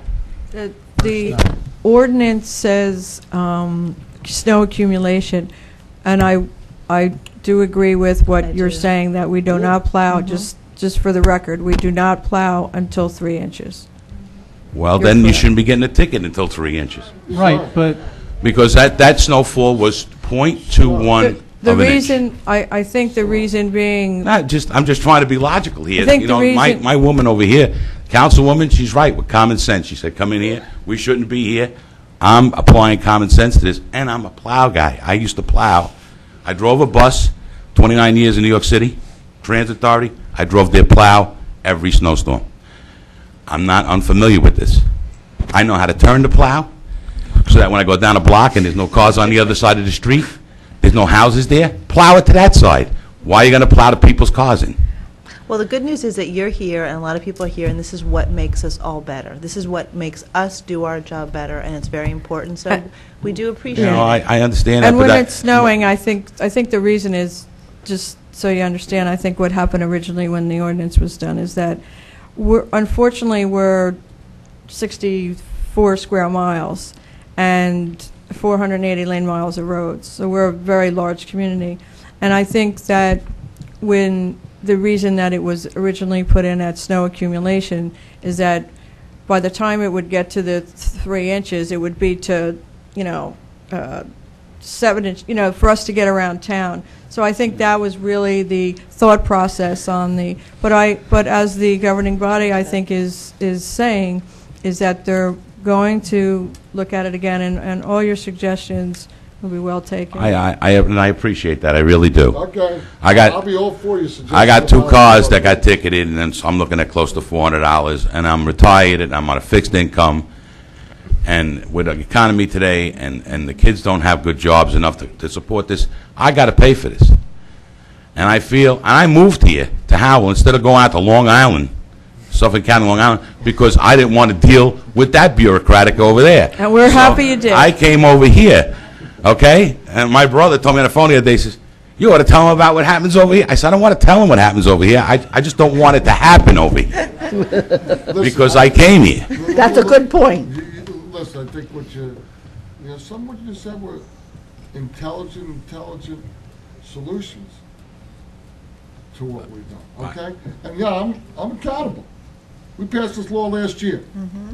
Give Councilman DeCastro a pass. The other 4 of us, okay? The other 4 of us, we passed this law last year. You're right, and I'm looking right at you, Mayor. Yeah. You're the guy. Listen, You're the head man. You're the head honcho. I have no issue. It comes back to you. I have no issue. I think understand? you're correct. And I agree with that. And we'll address As a union rep, I was a union rep of my union, and I know We didn't all call him. because I don't even want to say I'm kidding. I'm kidding. why we didn't call him. If If I would have called him at the time, I wouldn't be this way. And if everyone in It's the all our audience, job. if you haven't done so already, we would appreciate that Yes. you get on our Code Red message system through our I'm on that. website, and also sign up for, at the Brand bottom new of the website, on the left-hand side it'll say e-newsletter. What that is when there's any important notification or emergencies, we send out an email blast. So you sign up for that, and you'll get emails throughout the storm, just maybe giving you some updates or some important information. So we would really appreciate if you would get on that communication list for us. And if you do not have a computer, you can certainly call our office and ask for Mr. Fetcher, and he will manually put you in. That's fine. I'm already on there. I got a No. granddaughter in school. I figured I'd school take is- the... We get the I- red, alerts. But I figured I'd take Yeah. the chance to... No, that's a good idea. to- If you don't have any kids in school or whatever, you need to get on that list. The Code That's Red fine. school is different. You got to sign up for the township one, too. Well, when the code red goes with the school, Goes to town. it goes for the town. Yeah, but So when I get a code Yeah. red, all the cars go up on the driveway, in the lawn, and at my neighbor's house. I don't care where it goes. It comes off the street. It is The- the the- same the- system, though, right? Yes, it is. If you were registered through the schools, you still have to go and re-register for the one Yes, on our... that's Oh. correct. But Because the notifications are different, and there are some people that do not want, like, for example, let's just take me for an example. I may be signed up for the Code Red system for the town. I don't receive the Code Reds from the school.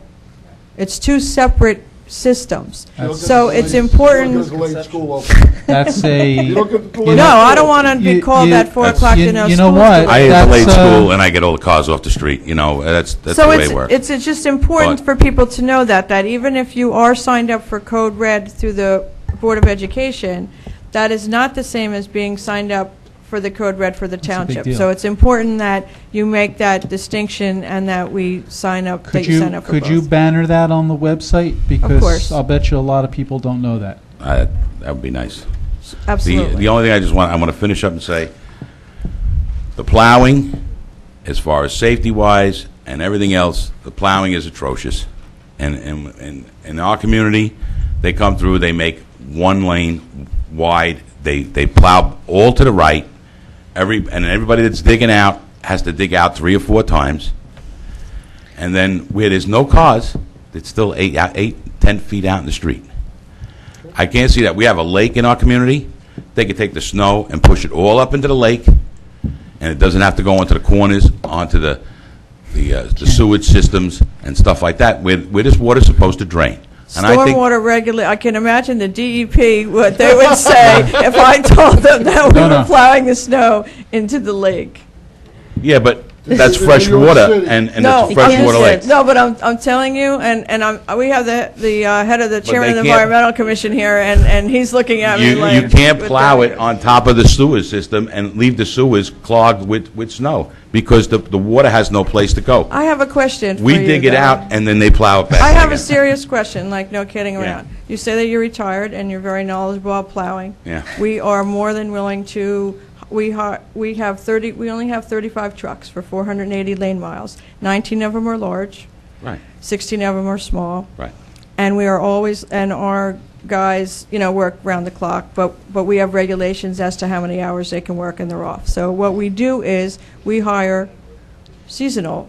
We not only hire them, but we have people that volunteer to plow or whatever part-time. So if you would like to, we would certainly hire you to plow during a major snowstorm. Well, we have to check his qualifications. Sounds good. Sounds good. Come up It- with... No, all we do, no, in all fairness, I mean, we've asked for, I'm not really, I'm really not joking. Like, if you're ever looking for some part-time work during a snowstorm. I'm always looking for work, We honey. we accept part-time, contact my office, we run, all we do is. Without government, I got to constantly work no matter what. No, I understand. So if you would like to, we would certainly get you application and run your driver's license, and as long as, My driver's license is in New York. Lean, get him on the I- payroll I- now. You got 2 tickets to pay. I have a New York license, and Yeah, let's not even, don't say anything further. I'm Leave it not. alone. Sir, thank you. You're welcome. thank you. Sir, state your name and address, please, for the record. Hi, William Izetz. Does this thing work? Yes. 15 Juniper Place over in Ramtown. Okay. How are you? Thank you for allowing me to talk here.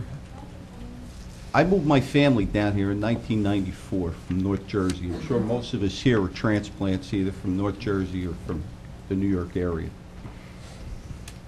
North Jersey, everything has signs on it.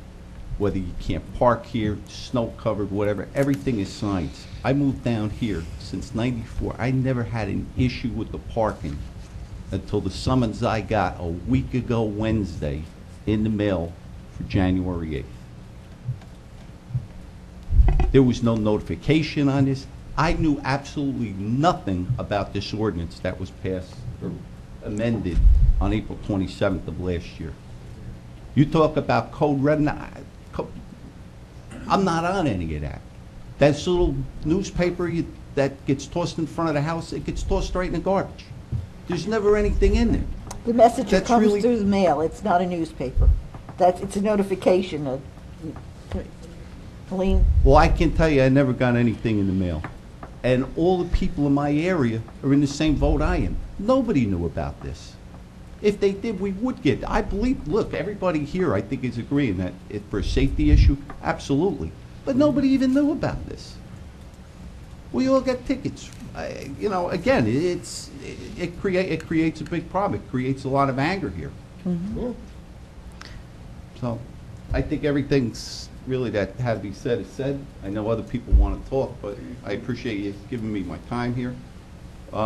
Is there going to be signage put up in the streets at all for this? No, I mean, can you no, imagine the there's Going in and out expense? of town? Can you imagine well, I mean, What the do we do with expense, visitors coming in?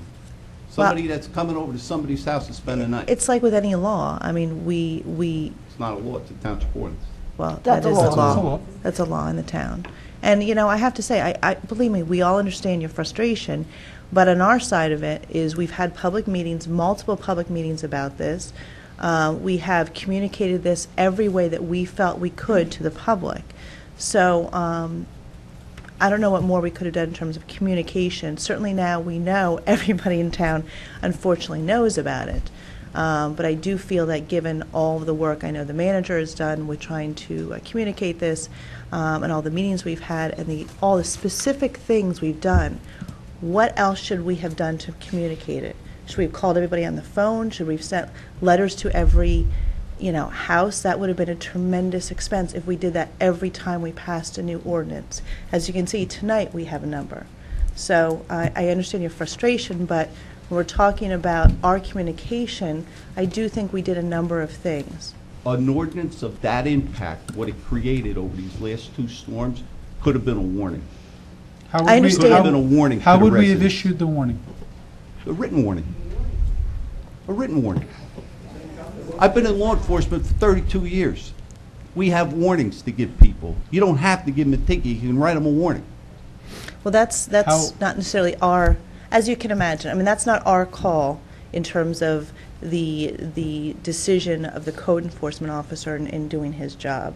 Decision was made based upon a case-by-case. And who ordered the code enforcement officers out that night at 2 in the morning? They followed the ordinance. We don't have to order them. Listen, I will not let it be dropped on that. They enforce the law. That we made. passed. No, I'm not saying that Okay? it's their. They enforce the law we made. Okay? It is our responsibility if we want to change that law. It is our responsibility that we made that law. Okay?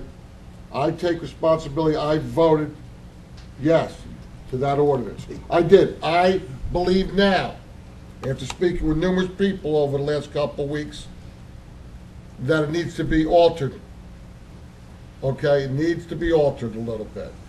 But I also believe that now that so many people have been ticketed, it won't be happening as much.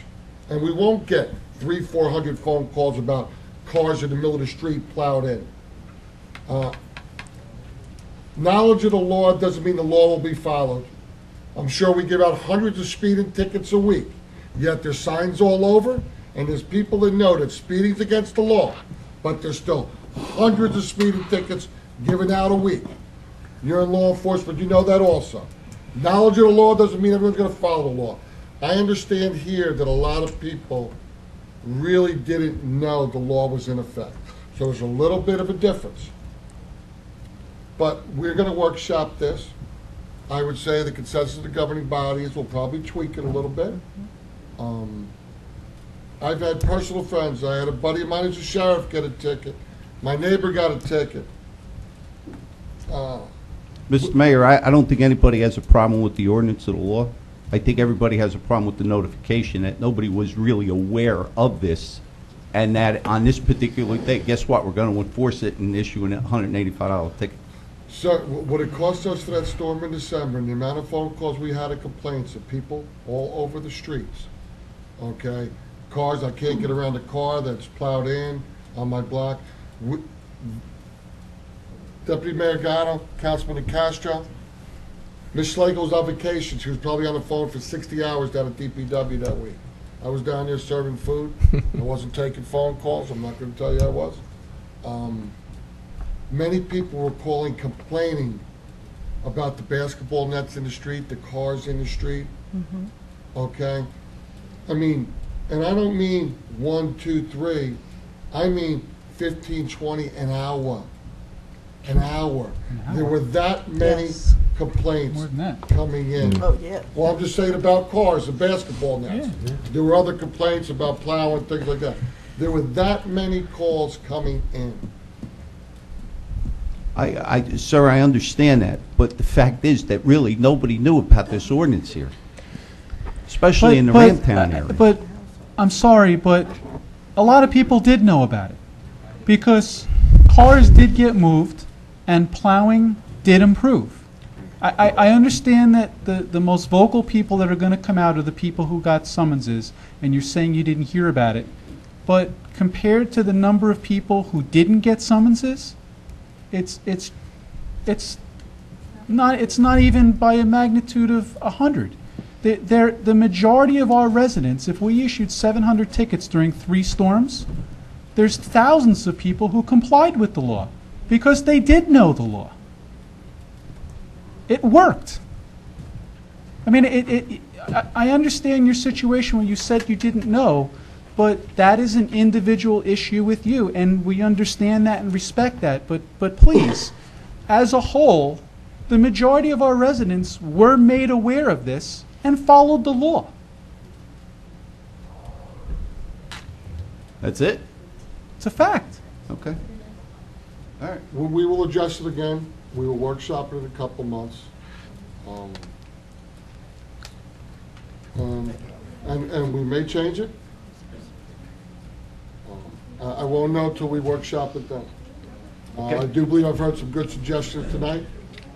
The one part that does bother me is I do believe some honest, law-abiding citizens got fined because they didn't know it. And I'm not going to tell you I'm happy about that, but it was still the law, and we did it for the safety and the betterment of the citizens of Howell overall. We didn't do it to fine people. I mean, anybody who says that we did this to increase revenue, that's ridiculous, okay? I would imagine if the fine was $20, we would have got the same amount of complaints. It wasn't about money. It was about safety. It was about being able to get the roads plowed, about the residents being able to get out and do what they need to do. And now we're working with the court system to see what we can do about not making it a court appearance, and the governing body will address it in a couple of months. What do you recommend for the people that got their summonses now? Ask for adjournments? So that's up to the judge. That's up to the judge. I am not the judge. Okay. I mean, truthfully, how could you do that? I'm being honest. I mean, it's the law. The judge has his job to do. Okay, I appreciate your time. Thank you. Thank you. Thank you. Name and address, please. Phil Malowitz, 36 Scenic Drive. First of all, when the law was changed in April, how was the township notified, the residents? Numerous different ways. It was sent out in the messenger, which goes to all the households, like 21,000 households, 22,000 households. It was sent out in Howell Times, which gets delivered to all the households, and there's a lot of different stores here. Okay, a lot of different. Mayor, when there's an ordinance, it has to be published. You have a Published first in the reading, as- and then you have a second reading. Well, I was never notified. I don't get the Howell Times. Okay, Well, it but was in published. actually Asbury Park Press, Mm-hmm. our 3 local papers. You have a first reading and then a second reading. The second reading, if you look at our ordinance, on our agenda tonight, there are certain ordinances that'll be on for second reading at the next meeting. At that second reading, there's a public hearing. So anybody that has any issues or comments or questions or concerns with whatever ordinance is being proposed for adoption, then that's the time to raise them. everybody, it's, we have to follow the letter of the law in terms of notification. I And if we understand. don't, then it's not a valid ordinance. I understand. And we also To the had our deputy website. mayor, Okay, sir? to the deputy mayor, Yes. you said you had a problem with Scenic Drive on plowing. Was that correct? All right. There was a problem that was noted on Friday with plowing on Scenic Drive. I have lived on Scenic Drive since 1981. Okay? 30 years. 30 years, never has a plow had a problem coming down Scenic Drive, with cars or without cars on the street. 30 years. Well, then, 1981. When the plow, let me finish, sir. Okay, well, then that record got broken on Friday because we did receive problems and complaints about plowing on Scenic Drive. I think I'm sorry, what was your last name? Malowitz. Okay, to Mr. Malowitz's point, I think what you're correct in what you were saying. However, the problem was that we were getting complaints from your neighbors that there was a problem on Scenic Drive. The problem on Scenic Drive has been this way for 30 years, and what it is when the plow comes down one time, after it comes down, you're on a roller coaster. They never hit blacktop. When you come out of Scenic Drive, you come down to Strickland Road, you're on a roller coaster. The only time you see blacktop is when you hit Route 9. That's it. They come down once. They plow. Goodbye. That's it. We don't see them anymore. And now it's a roller coaster. It's a roller coaster and a roller coaster, and it's been that way for 30 years, since I have lived there. I made a call 30 years ago asking about it. You know what I was told? That's the best we can do. I did it 29 years ago. Said the same best I can do. After 3 or 4 times, you get the same answer. You might as well just hang up the phone and forget about it. Because that was like the same thing. Best we can do, that's it. It's been that way for 30 years. The 2 cars that they were talking about was the one coming into the development and the one going out of the development. The plow never, ever had a problem coming down the block.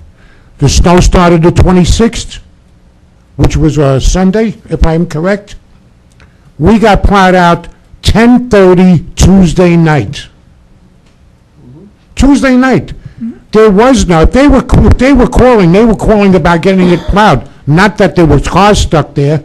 And when the plow came down Tuesday night, and there were cars on the road, I know that because they were dug in, they were plowed in, the plow still came down. It never had a problem. It never had to go around anything. Okay, so we have your point. And the other thing I want to tell you is, being as old as I am, my computer is a very old computer. It's a slate, a hammer, and a chisel. I don't use one. You don't look old.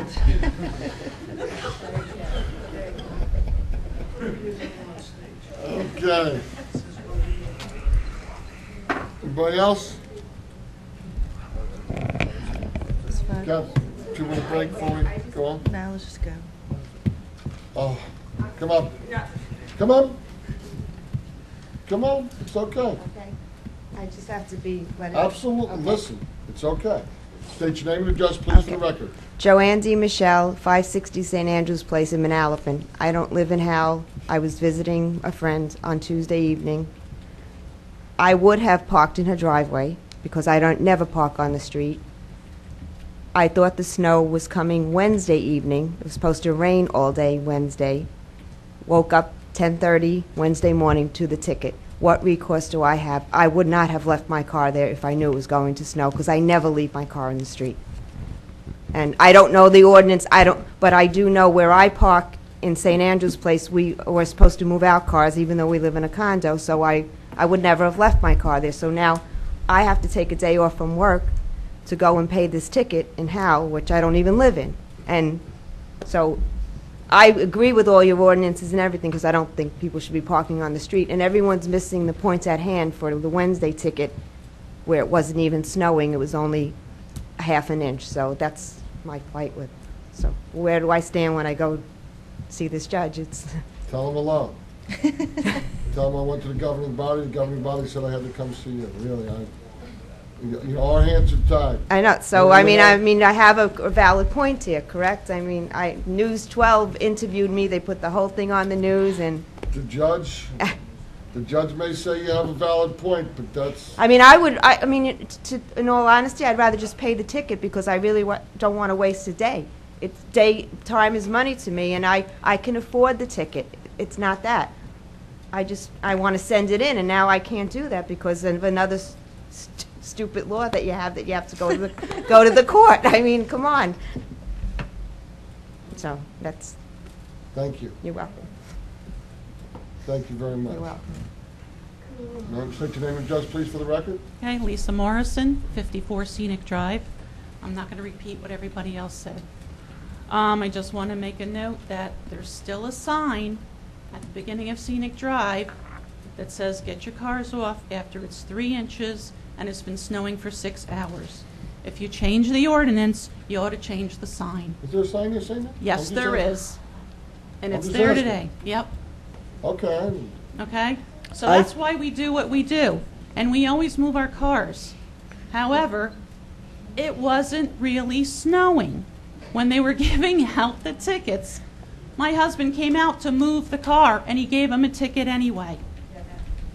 Okay? That's not nice. No, that wasn't right. That was so wrong, and he was nasty about it. Whoa, everybody. Okay? Everybody. She's speaking. We're listening. Y'all are listening also. I'm not disagreeing with the ordinance. I agree with it. But at the time that the tickets were given out, it wasn't applicable. There wasn't enough snow on the ground to warrant it. I am on the Code Red call list, and I have gotten a phone call every other time. I never got one Tuesday night, Wednesday morning. Okay? Well, we talked about this. Right now, today, there is no correlation between the Code Red and the enforcement of the parking, right? That's correct. And it's one of the items that we've identified as something that we are going to ask code enforcement and the police department to notify us. Yes, we have. When they do start to issuing so that we could do the Code Red. That did not occur at the time. You're absolutely correct. Okay. There wasn't enough snow. And That's my problem. And honestly, that conversation started after the residents of Scenic Drive called me. So That's correct. it's not going to help you today, but No, it is. doesn't. It was identified as And an they item. ought to change the sign. Yeah, that is a. I will be on Scenic Drive Yeah. tomorrow morning. And it's there. I will be on Scenic Drive tomorrow morning. I would, just a suggestion to everybody, Did we remove I'd the bring that snow? up to the judge. Definitely. I don't think we removed the snow emergency. I really would. I'm looking for that right now. Because I think I know of another one somewhere too. He's a pretty fair man, at least when I've been before him. So, 5-minute bathroom. what? 5-minute bathroom. Close the public portion. We're going to take a 2-minute break. Thank you for coming. We do hear what you've had to say, believe me. Like to reconvene the meeting? Okay. We have discussion. Discussion items.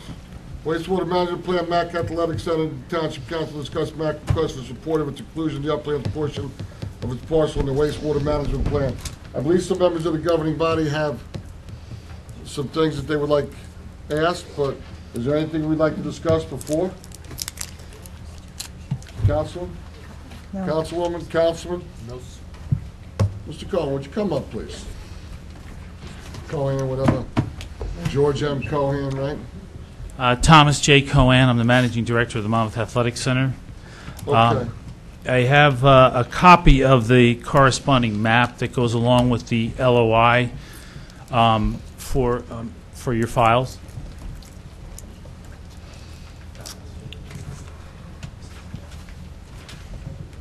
We have the LOI?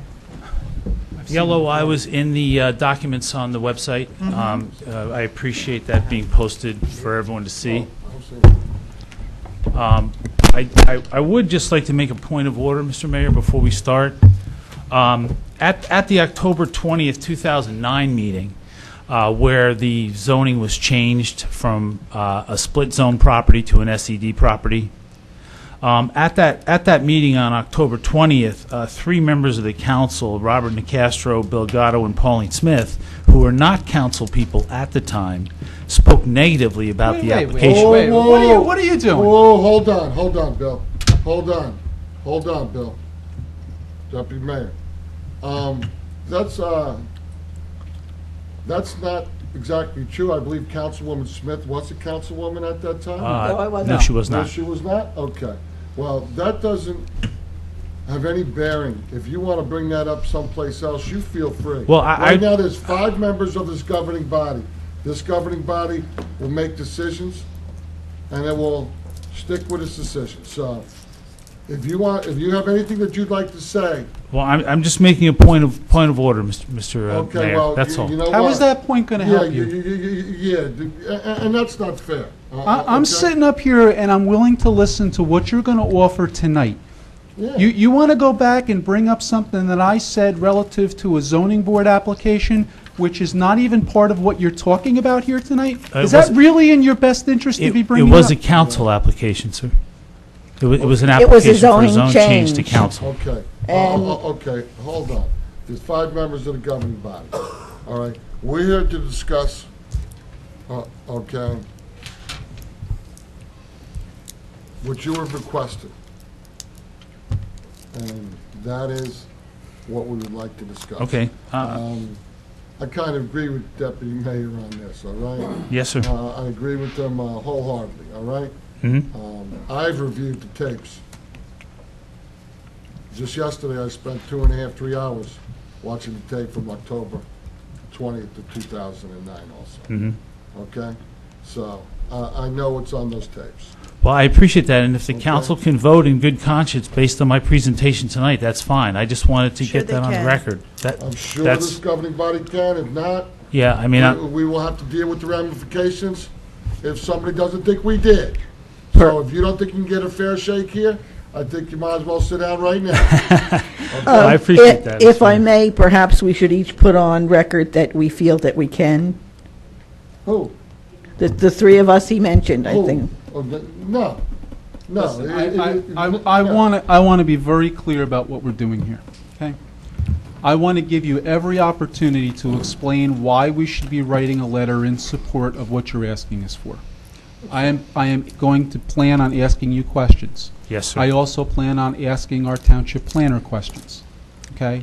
Anything I decide is going to happen on what we talk about here tonight. If you feel that I've got an opinion from some other thing, I can tell you that you're wrong, and you can hold me to that task as much as you want. But I'm telling you right now in front of everybody that's listening that any decision I make tonight is what comes out of this meeting tonight. Yes, sir.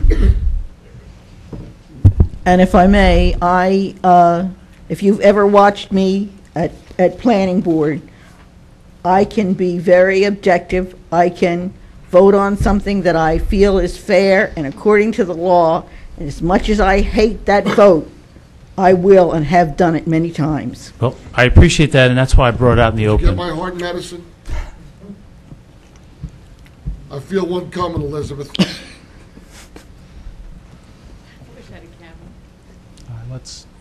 All right, let's go. Thank you, Mr. Mayor. Well, what would you like to say to us? Well, what I'd like to say to you... And make it short, because I know a couple Yes, sir. members of the governing body have some things they would like to ask you. Yes, actually, I do have copies of the site plan for you to look at up close, if I don't believe that was included in your files. I was wondering, is there a hand mic at all so I could utilize the maps up here? Yeah, I think there is one, but I can't see the maps from here, so, Okay. you know. Here we go. I'm 52 years old, and the eyesight ain't what it was when I was 51. Thanks very much, Mr. Mayor. This all came about because of a county, the Monmouth County Planning Board and the New Jersey DEP are redoing the 208 maps. They had a public hearing in August. We attended that public hearing and went over our application. We picked up the materials to apply for the application. D.W. Smith, our engineer, did the application, And in the meantime, we did acquire a revised LOI that's good till 2015, which is reflected on this map right here. You know, you say a revised LOI. What do you mean by that exactly? Well, actually, you're correct, Mr. Mayor. Actually, it's an extension. It's not a revision. You're absolutely correct. It's an extension. It's an extension of the existing LOI that we had. How long has that letter of interpretation been in existence? It expired in December of 2010. That was a 5-year, and now we have a new 5-year till 2015. So, okay, let me be honest. One of the things when everyone came up here in October of 2009, I watched it be said time and time again by members of the planning board, by members of the public, that this was an environmentally sensitive area, that had environmental issues. What does that letter of interpretation say? That there are no environmental issues, or there are? It says that there are 2.5 acres of wetlands on the property. Okay. And an intermediate resource, a buffer of 50 feet around those wetlands. Okay. That's what the LOI said. The blue here is state open water. That's an old irrigation pond. We'd like to maintain that. Obviously, Mr. Trump had some issues with water on his property in Colts Neck. We'd like to maintain the water here as a water element. Can I, I'm sorry. Sure. If you don't mind. Not at all. Because when you bring a point, this is, it's going to help me get through this. Sure. Is the LOI that you obtained, does it address any other item other than wetlands? No. Are there any other environmental issues on there other than wetlands? No. Has any other township, municipal, state, is there any other document that's out there that says to the contrary? The only thing that says to the contrary, and I've testified in this board before, is the State Planning Area 5. Says this is a PA5 environmentally sensitive, okay? And I've testified in this forum before that the PA5 is a policy guide, and a policy guide that's been violated by the planning board and the zoning boards over time. Okay. So it really isn't based on a site inspection of our property. Okay. That, Mr. Mayor, that would be something that I would really like to get a clarification from our planner on, because that, I believe that is a very big item. I think we need to... Okay, it's something we'll adjust in with later. Okay. I mean, for me, I know a lot of Route 9 been classified PA5. If I could... a lot of things in the PA5, but that's okay. I mean, we'll adjust that with the planner when he comes up. If I could add on to that, along with that, has the DEP been out for a site inspection when it issued the LOI? When they issued the original one, they did a site inspection for soil borings, the markers that were presented, and the water table. That was done in 2005. Are you sure? Yes, that's the process that they use. That they always go out? Absolutely. Everyone I've been involved in, they've come out. Maybe everyone you've been involved in, but I've seen many where they have not come out unless they were requested to, unless there was an objection and they had to clarify. I'm not sure, and I'm only going from memory because I was on the planning board at that time, and Mr. John Smith owned the property, and I didn't think they did, and I'm just going by memory. And are you an engineer? Are you, sir? Hold on. No, I'm just trying. I'm going by what was testified to when I was on the planning board in 2005, and the practice of seeing many LOIs, and I do know for a fact, you don't have to be an engineer to know for a fact, that they don't always go out and inspect.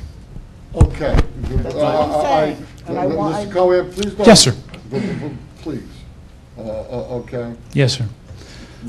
She's not an engineer, okay? Just looking for the basis for the comments, sir, that's all.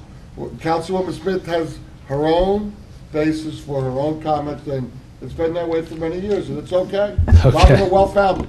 I think I gave the basis from my experience on many years on the planning board.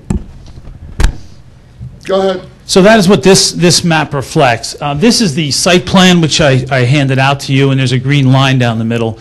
This reflects the zoning on the property in its previous form. It was split zone. The front section was 22 acres of special economic development. The rear acreage of approximately 23 acres was ARE 6. Now, at that October 20th, 2009 meeting, that line was taken away. That line no longer exists. The entire property is now zoned special economic development. What doesn't happen when you change the zoning is the sewage map does not change.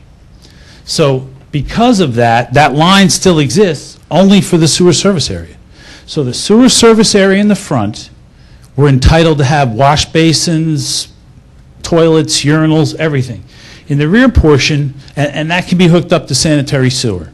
The rear portion, we're not allowed to, and we would have to put in a septic system.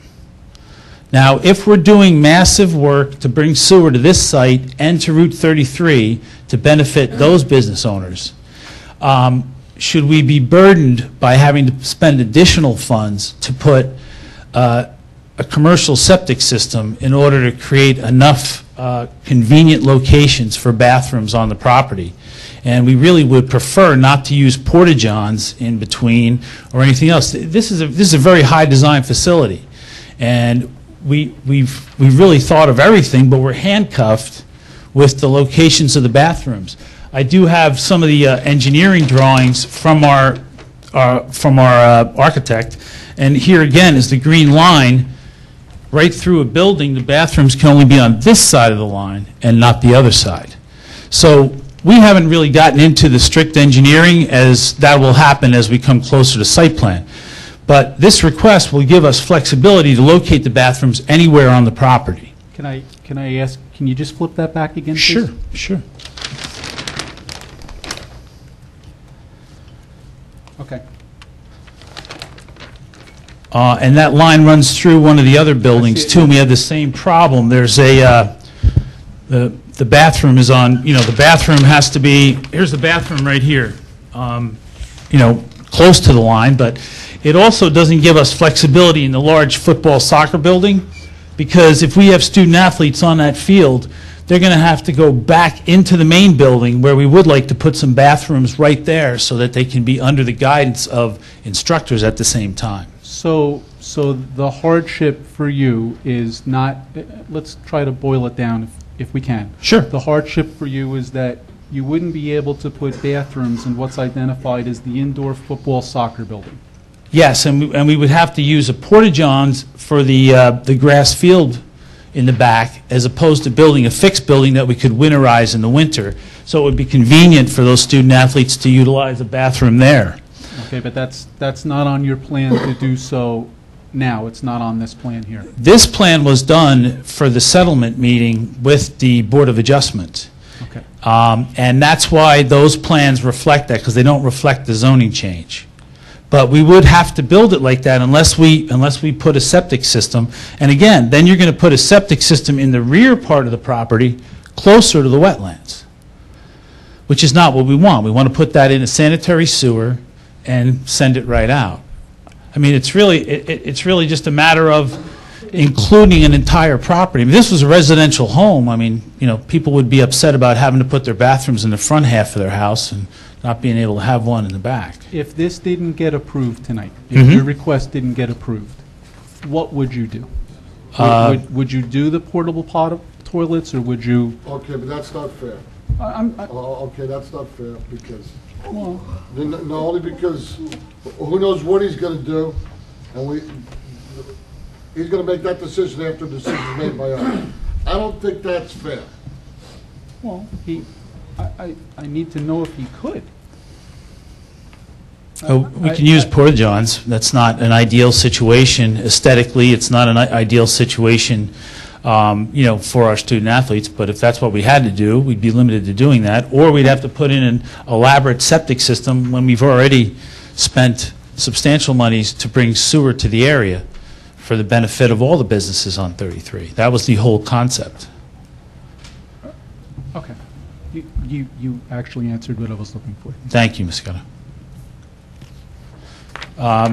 So that's really the crux of it. What really brought this about was the timing for the county to go through this process, because to go through this process on your own, this is already an expensive process, but now to go through it on your own as one single application, to deal with the state of New Jersey, so, is very difficult. So this is the right time, the right venue. We went to the county, we went to the DEP, we're not afraid of information. And MRSA has no issue with it. I believe you've probably looked at the letters. The county has no issue with it. Really, it's a common sense situation. I mean, I'm not asking for anything that we wouldn't expect someone else to ask for. And if the zone line was drawn differently back in the day, and the entire property, which I believe is the way it should have been zoned, we wouldn't even be here. I mean, there are very few properties where the sewer service area is split in the property. What I would like to show you at the same time is we were the contract purchasers of the property next door. The zoning board had requested that we try to add that property to our project. We did do that. When we were denied by the zoning board at that time, we got out of this contract. But now this is a 16-acre parcel. It used to be owned by Speedy, I guess, who's kind of famous around here. Okay. But if you can see, these are the wetland areas on this property. This is just the wetlands without any buffer. There's between 5 and 6 acres on this 16-acre parcel. Now this parcel is directly north of ours. If you can see in the green here, this is the notation of our property. Okay? This property is entirely zoned SED and is entirely in the 208 plan.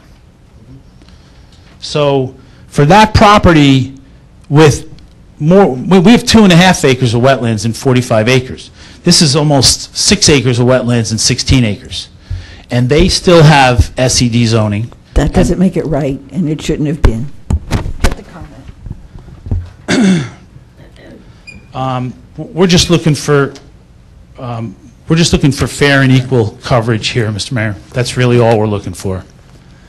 Okay. Anybody else have any questions?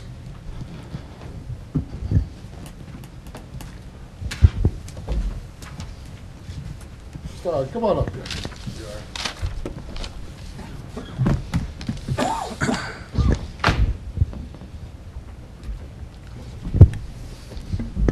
So what could you tell us? Anything to enlighten us here? Well, it's nice to be back. I think the last time I spent significant time in Howell talking about this was probably in 1995, 96. And did the mayor tell you to speak into the mic then? No, we had old microphones that worked better. So, I think what we can do is probably lay a foundation for why things are the way they are, and there's a residual pattern that's left from 1994. If you look at the area, immediately to the east of this spot, there's a huge area which is probably 600 or 700 acres. It was the old Sitar property and a bunch of other lands that sat south of Route 33. It was a very environmentally sensitive area, rare and endangered species, extensive wetlands, no access to water and sewer at the time. That was the principal reason why the State Planning Commission designated the area 5 environmentally sensitive. At the time, there was no water and sewer in the area, nor was any intended. The intent was to keep this area of the township very rural, and as a result, and as a growth management tool, the densities were low, and water and sewer was not anticipated. The 6-acre zoning is evidence of that. That ARE 6 was supposed to be large lot, environmentally sensitive development. The properties that are SED were properties that there were some existing lots along those roads that were developed industrial and at the time without sewer. Warehouse distribution, contractors' yards, small scattered things. Mr. Verislav's farm was at that corner, and his property was the subject of a great deal of debate as to how to dispose of that property. And the thought was it probably should be SED. The environmental constraints would minimize the actual development yield on the property. You couldn't do much on it, and it was a self-limiting condition. The idea originally was that those industrial properties along that road would be developed as little platform sites and each use their own on-site well and septic. I can tell you, though, that there is a significant change in the underlying assumptions. Once sewers become a fact, the genie is out of the bottle. You can't put it back in. A lot of what we did in the past was designed with an eye toward developing without the infrastructure. It's my understanding that the sewer is coming to serve this area. It's a done deal. The zoning is in place. There are other properties that are on this road that will also use a pump station and sewer extensions. So once the infrastructure comes in, once it's a foregone conclusion, you have to revisit, your whole policy toward the area. If you're going to deal with wastewater, and if you're going to deal with development on a practical level, and if the sewer is going to be in front of the property anyway, it doesn't make any sense, at least in my opinion, to withhold an endorsement for allowing this property to be in the wastewater planning area, because frankly, it's going to be developed anyway. The strategy for keeping the wastewater out was to minimize the development. Once you put the sewer there, and once you change the zoning, you've changed everything else. There are vestiges of an older policy that the town had that we're still living with, but as a practical matter, it doesn't make sense. If you look at the adjacent properties immediately surrounding this one, virtually every one of them is currently in a sewer service area. All of these properties along that lot line are in a sewer service area. The front is in a sewer service area. There are one or two properties here that aren't. That's it. So, it was a noble plan. It made a lot of sense at the time. But given the fact that there has been a policy decision to extend the sewers, given the current zone change, it doesn't make sense. I would suggest the township, and this is an issue beyond this individual property, you have to revisit what you're doing out there. Because you're sending mixed messages in your planning and documents, and it's not just this property. There are policies, there are zoning, there's some infrastructure, there's some areas that aren't served. You've got to sort this whole thing out and get yourself a vision of how you see an end state development for 33. I agree 100%. But on this property, it's gone. It's all right. The genie's out of the bottle. The sewer's in front. You've got a zoning in place. Doesn't make sense to withhold it. Okay. Anybody else have any questions? Whoa, no, he didn't. Mr. French, hold on, Mr. French. He introduced himself. No, I don't think he did. I think it was mumbling into the microphone at the time. All right, hold on, into the mic. Okay. State your name and address and why you're here for the record. Okay, my name is Fred Heyer. I am a planning consultant with offices in Red Bank. I've been retained by the Township of Howell to be your township planner for matters such as this. Sorry.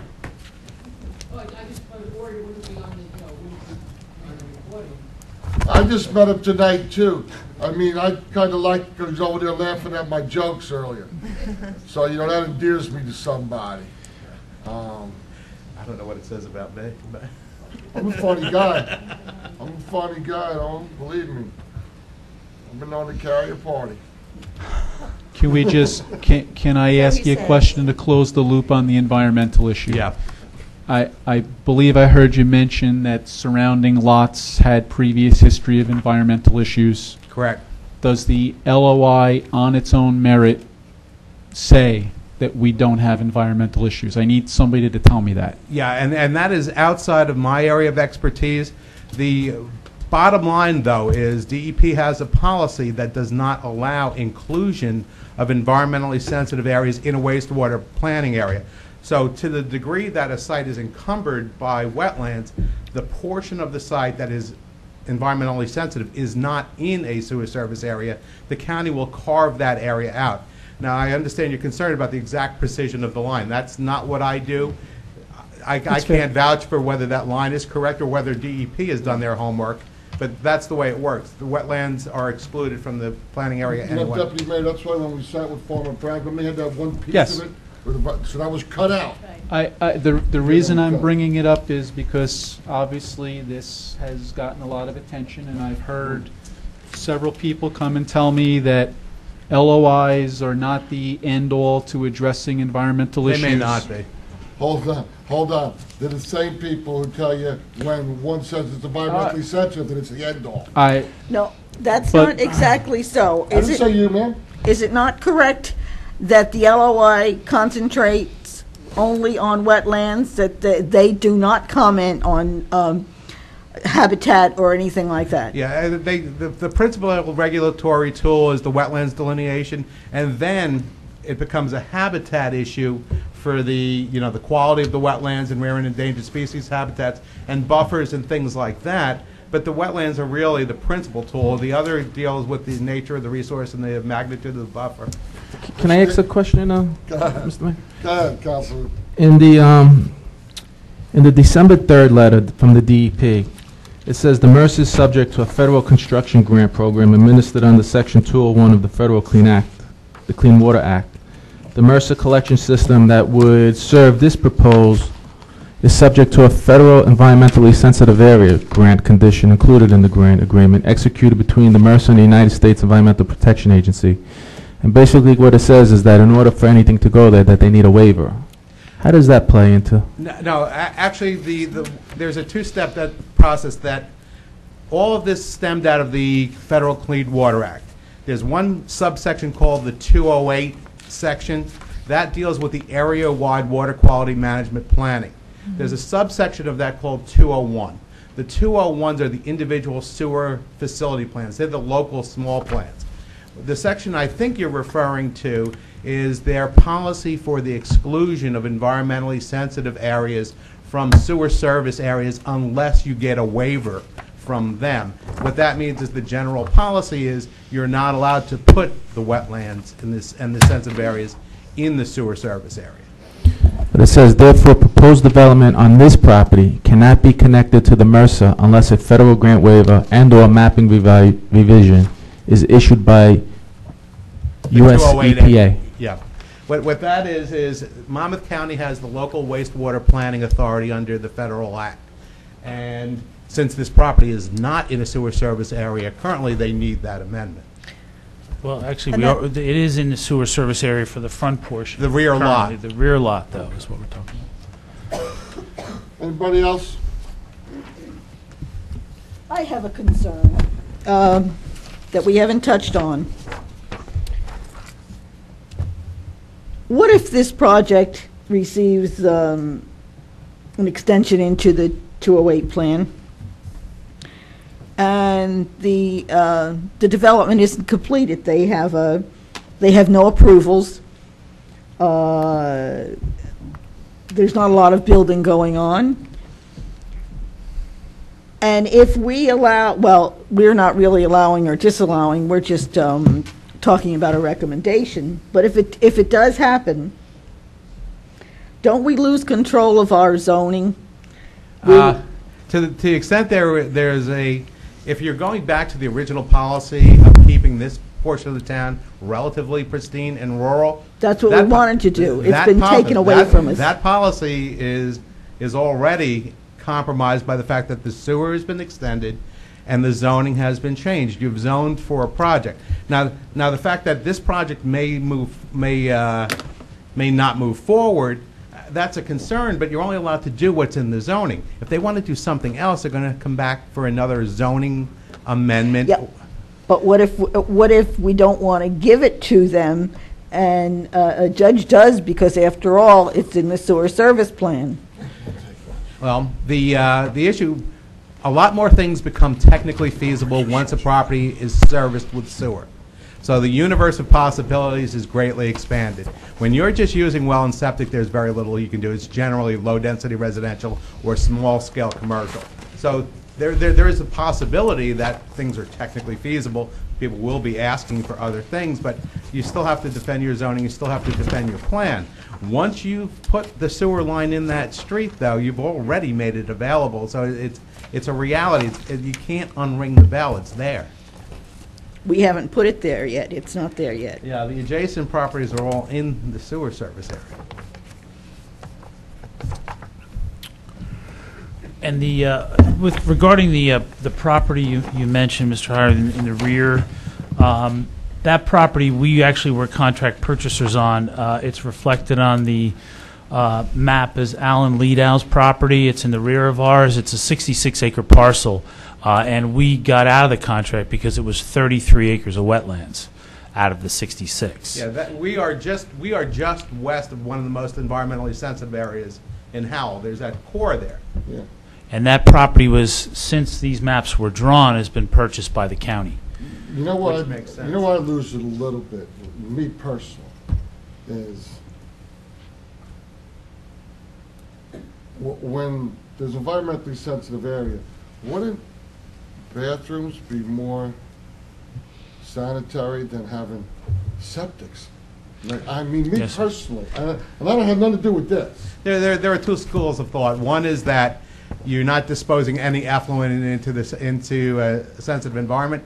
The other thought is that there is an environmental advantage to groundwater recharge. You're not pumping water out of a detention basin and diverting groundwater and things like that. You can go either way. All right, and I'm just saying me. Then again, I've never lived with a well except, and I think I did in Houston, Texas for a little bit. And in terms of the PA5, the property across the street, Rock Solid Realty's 108-acre parcel, which has a use variance for a large-scale project, that's also in a PA5. So that's a PA5 across the street Yes. where there's 160, 170 homes to be built? It's a highway business zone, and it's in the PA5. Yeah. It's also that project with the use variance has provided a lot of buffering, if I remember correctly. They've taken. But there was a logic to the original plan, and a lot of that has been somewhat compromised by variances and the reality of the developments that have been approved. And the rest of it hasn't caught up yet. But again, this is not the only property in this situation. This is a can of worms. Yeah. No, And how do we stop it? Well, It's up to you. You know, and it's right by Route 33. I mean, these properties are right by Route 33. It's not right. It's, you know, it is what it is. I don't have anything else to ask either one of these. I'm good. Anybody else? Yes, sir. Okay. Thank you. God bless you. Thank you very much, Mr. Mayor, Council.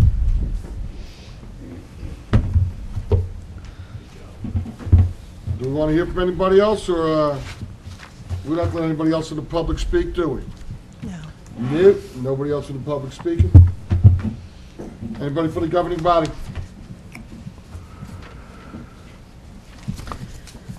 Mr. Mayor, based upon the presentation and what I've seen in the documents as well as the previous documents, and I don't even think it's a motion to be made, but I know we've talked about this, and I do feel that we should support the inclusion of the upland portion in the wastewater management plan. So I'd make that motion.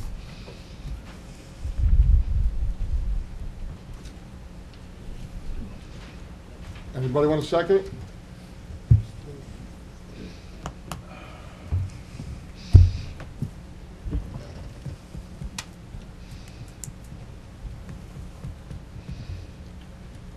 Mayor, you don't need a motion, I just need the council's recommendation. Okay. Why don't- Recommendation. Why don't we just go down the line? then? Okay. Councilman Nacasta? Well, I'll go on the record for a few things then. My concern was this was putting the cart before the horse when I looked at this. It's not that I'm against your project. Very, very not against your project. My concern was this, was that if this project doesn't get built, what did we open a can of worms to? And the only thing that I saw out of all the documents was, and I base all my decisions on, you know, pros and cons. The only pro that I really saw was in the letter from D.W. Smith was it would allow for a better site design flexibility. That's all I saw. But when I weighed all the other issues was that if we put sewers into this area and it doesn't get built, you now open up the floodgates, as the plan has said. And I think that was one of the problems that was never really looked at earlier when we gave this rezoning. So my concern is Now you have sewers there, this property doesn't get built, and you flood the gates to high density, because the fact of the matter is, if he turns around and none of us have a crystal ball, the property owner says, I want to go to COA, and I want to put high density there, nobody's going to say no because the sewers are there. But So that was my concern from that standpoint. There was also testimony from the minutes that there was going to be stuff done with the property adjacent. We don't even know if that property is going to get built. So Okay. those were my go ahead. concerns. Those were my concerns. Okay. That's not a, okay, that's fine. But Councilwoman.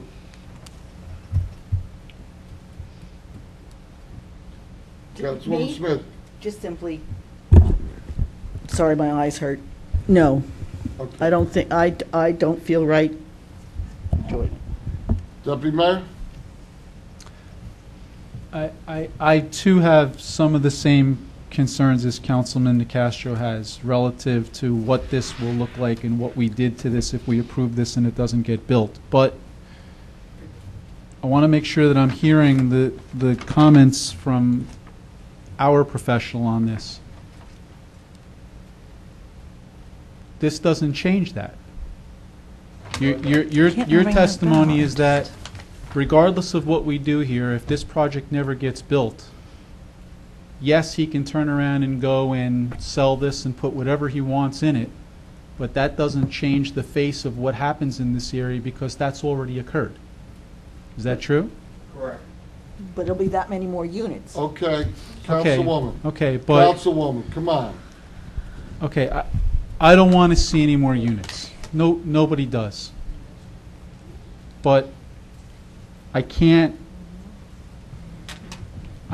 say that I would not be in favor of what is being asked for under the idea that we're going to save one portion of a parcel from further development when everything else around it has already happened. If there was a greater good to do that, I would do that, but I am not hearing that from our professional. So I've sat up here and I've made sure that when we discuss these issues, that I make sure that I take the credence from the people that represent the town. And we chose this planner, and he's the one who's giving me that advice. And he's telling me the way it is. So I don't like the idea that we could potentially have more high-density housing there, but I'm listening to what he says too. So I'm running out of reasons to say no. All right, well, the time has come in life to say either a two-letter word or a three-letter word. And Mr. Mayor, I just want to make it clear. This doesn't preclude the project from being built if this line doesn't get there. It's just a way the design is going to go. We all know that. The only Okay, I thing just it want to make precludes that... is where the bathrooms are going. Right. I mean, let's cut to the chase. Providing that gets built, Mr. Mayor. Listen, Deputy Mayor, what's your answer, yes or no? I am at wit's end over this one for a long, long time now, okay? I'm at wit's end. What's your answer, yes or no? I mean,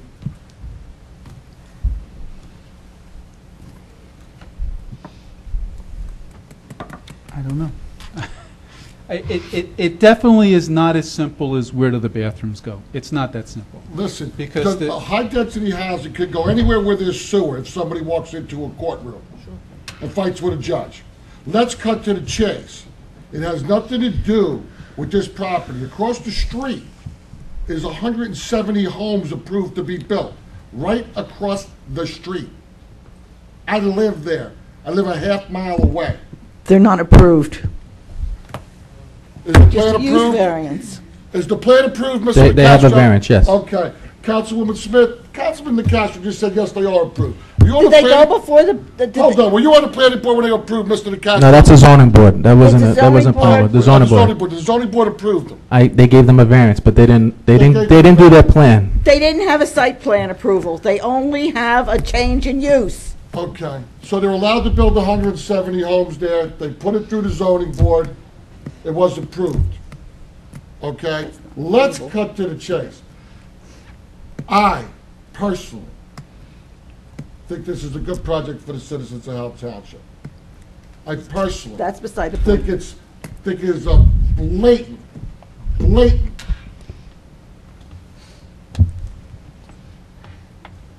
I don't want to say that.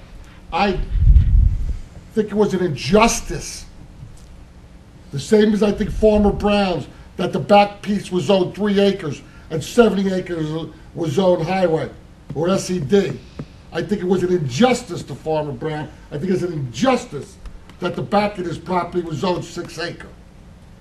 Okay? Some of the parcel that got, I was watching the tape yesterday, is on Route 33. Why is something on Route 33 zoned 6 acre?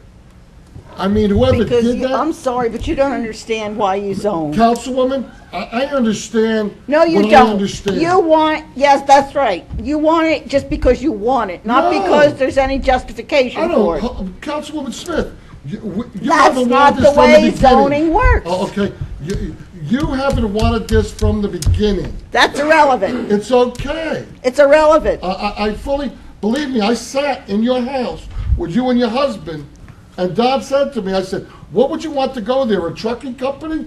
And Don said, trucking companies are good neighbors. I'd rather have a beautiful sports complex there than 100 trucking company. It don't make me a bad guy.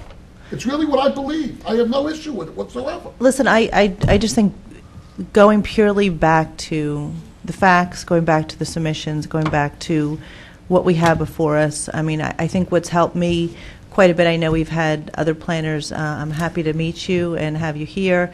I'm hoping maybe we'll call you for our strategic planning committee for a long-term, long-range plans for the community. But, you know, if I'm hearing from our planner, who's the one who's looked at this, and I'm seeing the environmental documents to back this up, and I do concur that if you look at the Farmer Browns and what we heard and compare it to this, that they are in similar situations. So based upon that, I think that let's just, you know, emotions aside, let's get to the facts, let's make a decision and move on.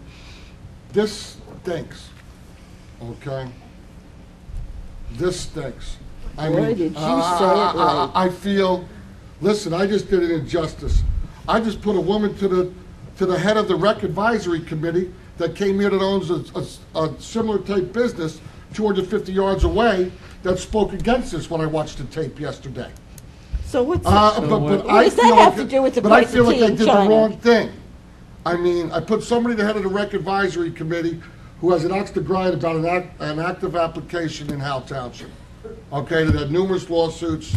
You know, this stinks. This really does. And I happen to like the people who don't treat you count immensely. Okay? Very nice human beings. I don't understand what it has to That has do, nothing to because do the with property's this. still in septic. And again, I'm struggling just as the deputy mayor is, because I understand the facts, Mr. Mayor, but I'm trying to bring into the whole big picture. Again, it's putting the cart before the horse. And I don't even know what my decision is totally going to be. But the cart before the horse, could I just ask you so I understand? Listen, It seems to me, can I just say one thing? It seems to me that right now is the time. I mean, right now we have this, we've talked ever since I've been elected, and it's getting to be longer than I thought I was going to be here, but I've heard everyone say, two-way, two-place, sacred, don't talk about it, don't change it, don't do anything. But now here we are. We're at the time where they're actually reviewing it. They're not ultimately, we're not making the decision today if it's getting in. This is the county's going to make the decision. We're not making a decision on environmental issues. This has been looked at. I'm just wondering that when cart before the horse, it seems to me that this is the precise time that we should be looking at because the 208 plan is being reviewed. The precise time when we're getting the documents, and in fact, if we don't do it now and don't review it now, then it's gone for how many years until it's again. So anyway, that's just, I said my piece. I understand everyone's emotionally charged issue. I'm just looking purely at the information and getting to making a point, and that's it. You know, Councilman Castro, I watched the tape yesterday, and you said that the former planner, his report was all flawed, and there are numerous errors and mistakes in there. Now you just heard the planner who you chose. And I just said I'm torn, because I did hear what the planner said, Mr. Mayor, but I'm putting the facts out, what my concern was, nothing else. So I think you're going down the wrong road. I'm struggling with what the planner said, and I respect what the planner said, so that's why I am having a conflict in my head.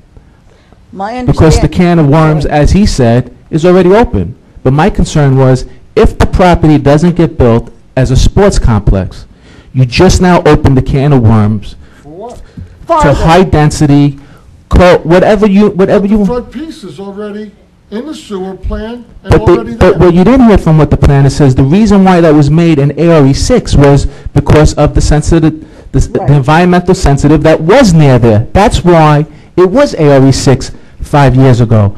I respect that the governing body decided to rezone the zone. That's what you did. That's okay. I live with that. And the reason why I said when I was on the planning board why I felt it was inconsistent with the master plan, no more, no less, was because the information that the planning board had was that that back piece was environmentally sensitive. But once it got done and rezoned, that all goes out the window. But I still had that concern. Piece environmentally sensitive. I thought Well, there's some issues on there, behind it, that the planner said. Obviously, by the letter from the DEP, that Mercer has to get a waiver because of the act. They feel that there's some sensitivity there. So I don't know. Well, here's what the letter says, and I have it here. And that's why I asked, because I'm not an engineer, but it says that they have to get a waiver. Maybe Ms. Kingdon can address that. No, I think Mr. Heyer can clarify that, if that's an issue. Yes, step up. I need to hear this. Do you have the letter, by the chance? Yeah, I have it. Welcome to Howell. I've been here. I know. Again. The way it works, in order to develop a property with sewers, there are two ways. Number one, you amend the wastewater management plan to allow service, which is what we're talking about here. There's a second component of that. If any of the properties within the property that are in the sewer service area are sensitive, you need a waiver to develop them, because there's a strong policy against allowing sewer service to environmentally sensitive properties. There may be rare instances when the approving authority may grant a waiver to allow that, but I think that's the essence of the comment in the letter. And by the way, just one other comment. And this is another can of worms that I feel like opening right now. Why not? Let's go, baby. Okay, this works in both directions. The county is opening its 208 plan. If you feel properties should be taken out that are presently in, it cuts both ways. So I'll just throw that on the table. Okay, let's have a bunch of them, because we've got too much sewer service in Howell Township already. Okay, that's nice to say, but in reality, that can't happen because of approvals that are already have been given on some of these lots. Okay, so. But there are other places. I'm sorry to keep drilling on this, and I don't want to put you on the spot. No, that's fine. I'm hearing Councilman DeCastro refer to environmentally sensitive. I'm hearing your explanation. I'm having a hard time matching up those two answers. Okay, when the initial master plan was drafted, and not the initial, but the ones we were involved with in the late 90s, the core of this area is a very sensitive area. We had DEP wetlands mapping, which was done on a general basis. Now, this was not intended to be a substitute for site-specific investigations, but it showed a gigundous amount of wetlands out in that area. Where it specifically fell on this property is subject to debate because it was never intended to be that level of accuracy. When the 6-acre zoning was drawn, the general idea was the core of that sensitive area should be kept in a low-density residential zone, even if it split the zone in the front. The idea was there could be some economic advantage to developing the front parcels in small industrial uses with on-site sewers, because that was the mindset at the time. That was the goal. There was a strong movement against extending infrastructure into this area. Infrastructure is growth-inducing. Once the sanitary sewer comes in, everything else becomes feasible, and you have to reevaluate what's possible. And it's already coming in because the place across the street and the front part of this parcel is in the 208 plan. Yeah, right? if you just look at this property as a snapshot, forget everything else that's going on. You've got a settlement, you've got zoning, and you've got sewer in front of it. This project, in itself, is pretty much a done deal. The form may change a little bit, but the project is pretty much. I think what we're all wrestling with is the implications. Does this affect other properties? Does this affect the overall development in the area? Has this particular, one addition triggered a whole series of dominoes?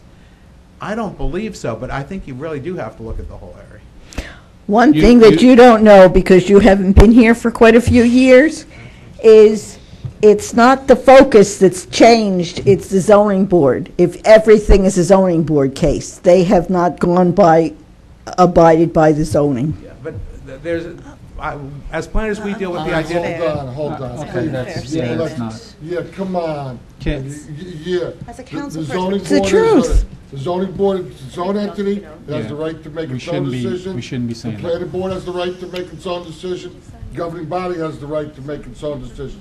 Let's not be selling volunteers out because they don't do somebody's whim. Mr. Heyer, a question about, help me, just clarify what I'm looking at there. The pink is recognized wetlands right now? I believe that was the testimony, and the blue was open water. Okay. So I'm going to ask you for the crystal ball answer, and if you don't feel like answering, if you think I'm putting you on the spot, please refuse to answer. I'm already on the spot, I know that. Well, That's fine. I'd rather do this than take snow calls. I don't know. You got me on that. The front parcel of the land, if again, under the premise this doesn't get built, high-density housing, I'm trying to envision what this is going to look like. I see an area of the front parcel that would get built no matter what. We're talking about the rear parcel that may or may not have some environmental sensitivity to it. But I'm also seeing a portion of the wetlands that's there that is already going to reduce part of that area, as well as any buffering that has to go around it, plus anything else that gets decided as they go through the process in planning and zoning when that application, if it ever gets to that point. Correct. So the impact of what I'm trying to prevent, I guess I'm asking you just to validate this, doesn't seem that significant because of what's already there and what has already been allowed to exist there. Yeah. Your concern is what might be versus what this proposal is. I think But we have to think that way. You have to examine, and this is where I was going before, zoning has to be drawn with reasonable consideration to the character of the area. If the area character has changed and the infrastructure policies have changed, you do have to revisit the zoning and look at how you do business. I mean, you just can't ignore it. And whether this stuff gets approved by variance or by conforming applications, once it's in the ground, it becomes a very real consideration for your decision making. That's why what you do is so important, and what you do with the rest of this area is so vitally important, because you're the group that's going to make the decisions for what happens on Route 33. That's a big area that's largely developed, that is on the edge of infrastructure here. You're going to make decisions for the next 40 or 50 years, and people are going to say they either did it well or they did it horribly. But that's where we argue. But this individual property, at least with respect to wastewater, in my opinion, is a done deal. It doesn't make sense to withhold this. So if we chose to do what you're suggesting, go back and look at zoning for the entire area, your opinion is what we choose to do here tonight would not significantly influence what the scope of that neighborhood could look like? No, it wouldn't. Just for your information, it's only on paper. If you go down in that area, it's no different than it was 10 years ago, No, except Speedy's house is gone. Oh, I understand that. Okay. And you recommend we don't withhold witnesses until April? Is that- I see no reason not to endorse it. My answer is yes, Mayor. Okay. I think you have your direction for the governing body? Yes, Mayor. Okay. Mr. Hyde, thank you for your testimony, Thank because you it did very make much, it, sir. You know what, it did make it easy. I know, we're going to be seeing a lot of you, hopefully. Yeah, I would like to know if we could, Hang out? well, not tonight. Not tonight. I have, Your plans. you know what, maybe. Let's see how quick we get done with this. Why don't you hang out for a while? We can go have a drink or two. I'd like to hear some of your ideas for Route 33. Yeah, my jokes are pretty bad, too. You know what, something tells me drinking to you're a pretty lively kind of guy. Okay. Thank you, really. I appreciate your testimony. Donation of property. Town council discuss offer donation of property, Block 71. Do we want to discuss this up here or not? Well, I think we touched Is on it that- briefly, but if you wanted to, if you wanted additional information, or if you wanted to, Is that time sensitive? It's late already, it's terrible out there. Let us make our way home. I agree. No, but you have the information that we've given you. We'll give you more before the next council meeting, so that if there's any questions or concerns, you could raise them at that time. But I think we have given you most of the information, so we'll just, There's just a title search, I think. right. That's And it. we'll let you know. Very good. Amendment to Township Water Sanitary Sewer Ordinance. Anybody, anything they want to discuss on that? No. Okay. Well, we should know the reason that we should be discussing it. Well, We should review it first. The reason for this was that, if you recall, the governing body had given us instructions on looking to streamline some of the processes. So what this is that we would be changing the preliminary water and sewer approvals, just the preliminaries, not the tentatives and finals, but just the preliminaries, which really only says if water and sewer are available in that area, to an administrative, it would be able to be done administratively, not, they wouldn't have to come to the governing body with a resolution. And also, it would expedite the application. So rather than the 30 days or 60 days that the applicant would have to make. It sounds like a good idea, but could we just put it off till next time? We'll each study it at home, and then if we have any comments, because we Yeah, should really, it sounds like a good idea. What we would like to do, though, is at least start drafting an ordinance, and then, of course, workshop that ordinance, obviously, and then put it on. I think that's a good idea. I mean, not an I would ordinance, say- Yeah, it's a policy decision. An amendment to the policy. Sorry. I'm fine with that. Everybody okay? Yes. Whoops. Because it would be the specifics themselves that we might not agree to, not the, I think we all agree that it's necessary. I'll forward you the memo from Bill. All right, I thought this back up to the public for amended drug-free school zone. No, that's next meeting. Next meeting. Yes. Both are for next meeting. So 8A1, You're done. 9A1, Yes. It's on for second reading at the next meeting. okay. Or second and first, sorry. So we're pretty much done? Yes. Municipal office will be closed Friday, February 11th. February Meeting 15th. dates, Tuesday, February 15th. Executive session 6:30, regular 7:30. Need a motion to adjourn? Motion so moved, Mayor. Second. Can I have a roll call, please? Mrs. Clark? Yes. Mr. Nacastro? Yes. Mrs. Smith? Yes. Mr. Gatto? Yes. Mayor Walsh? Yeah, I guess so. Oh. He's gonna go.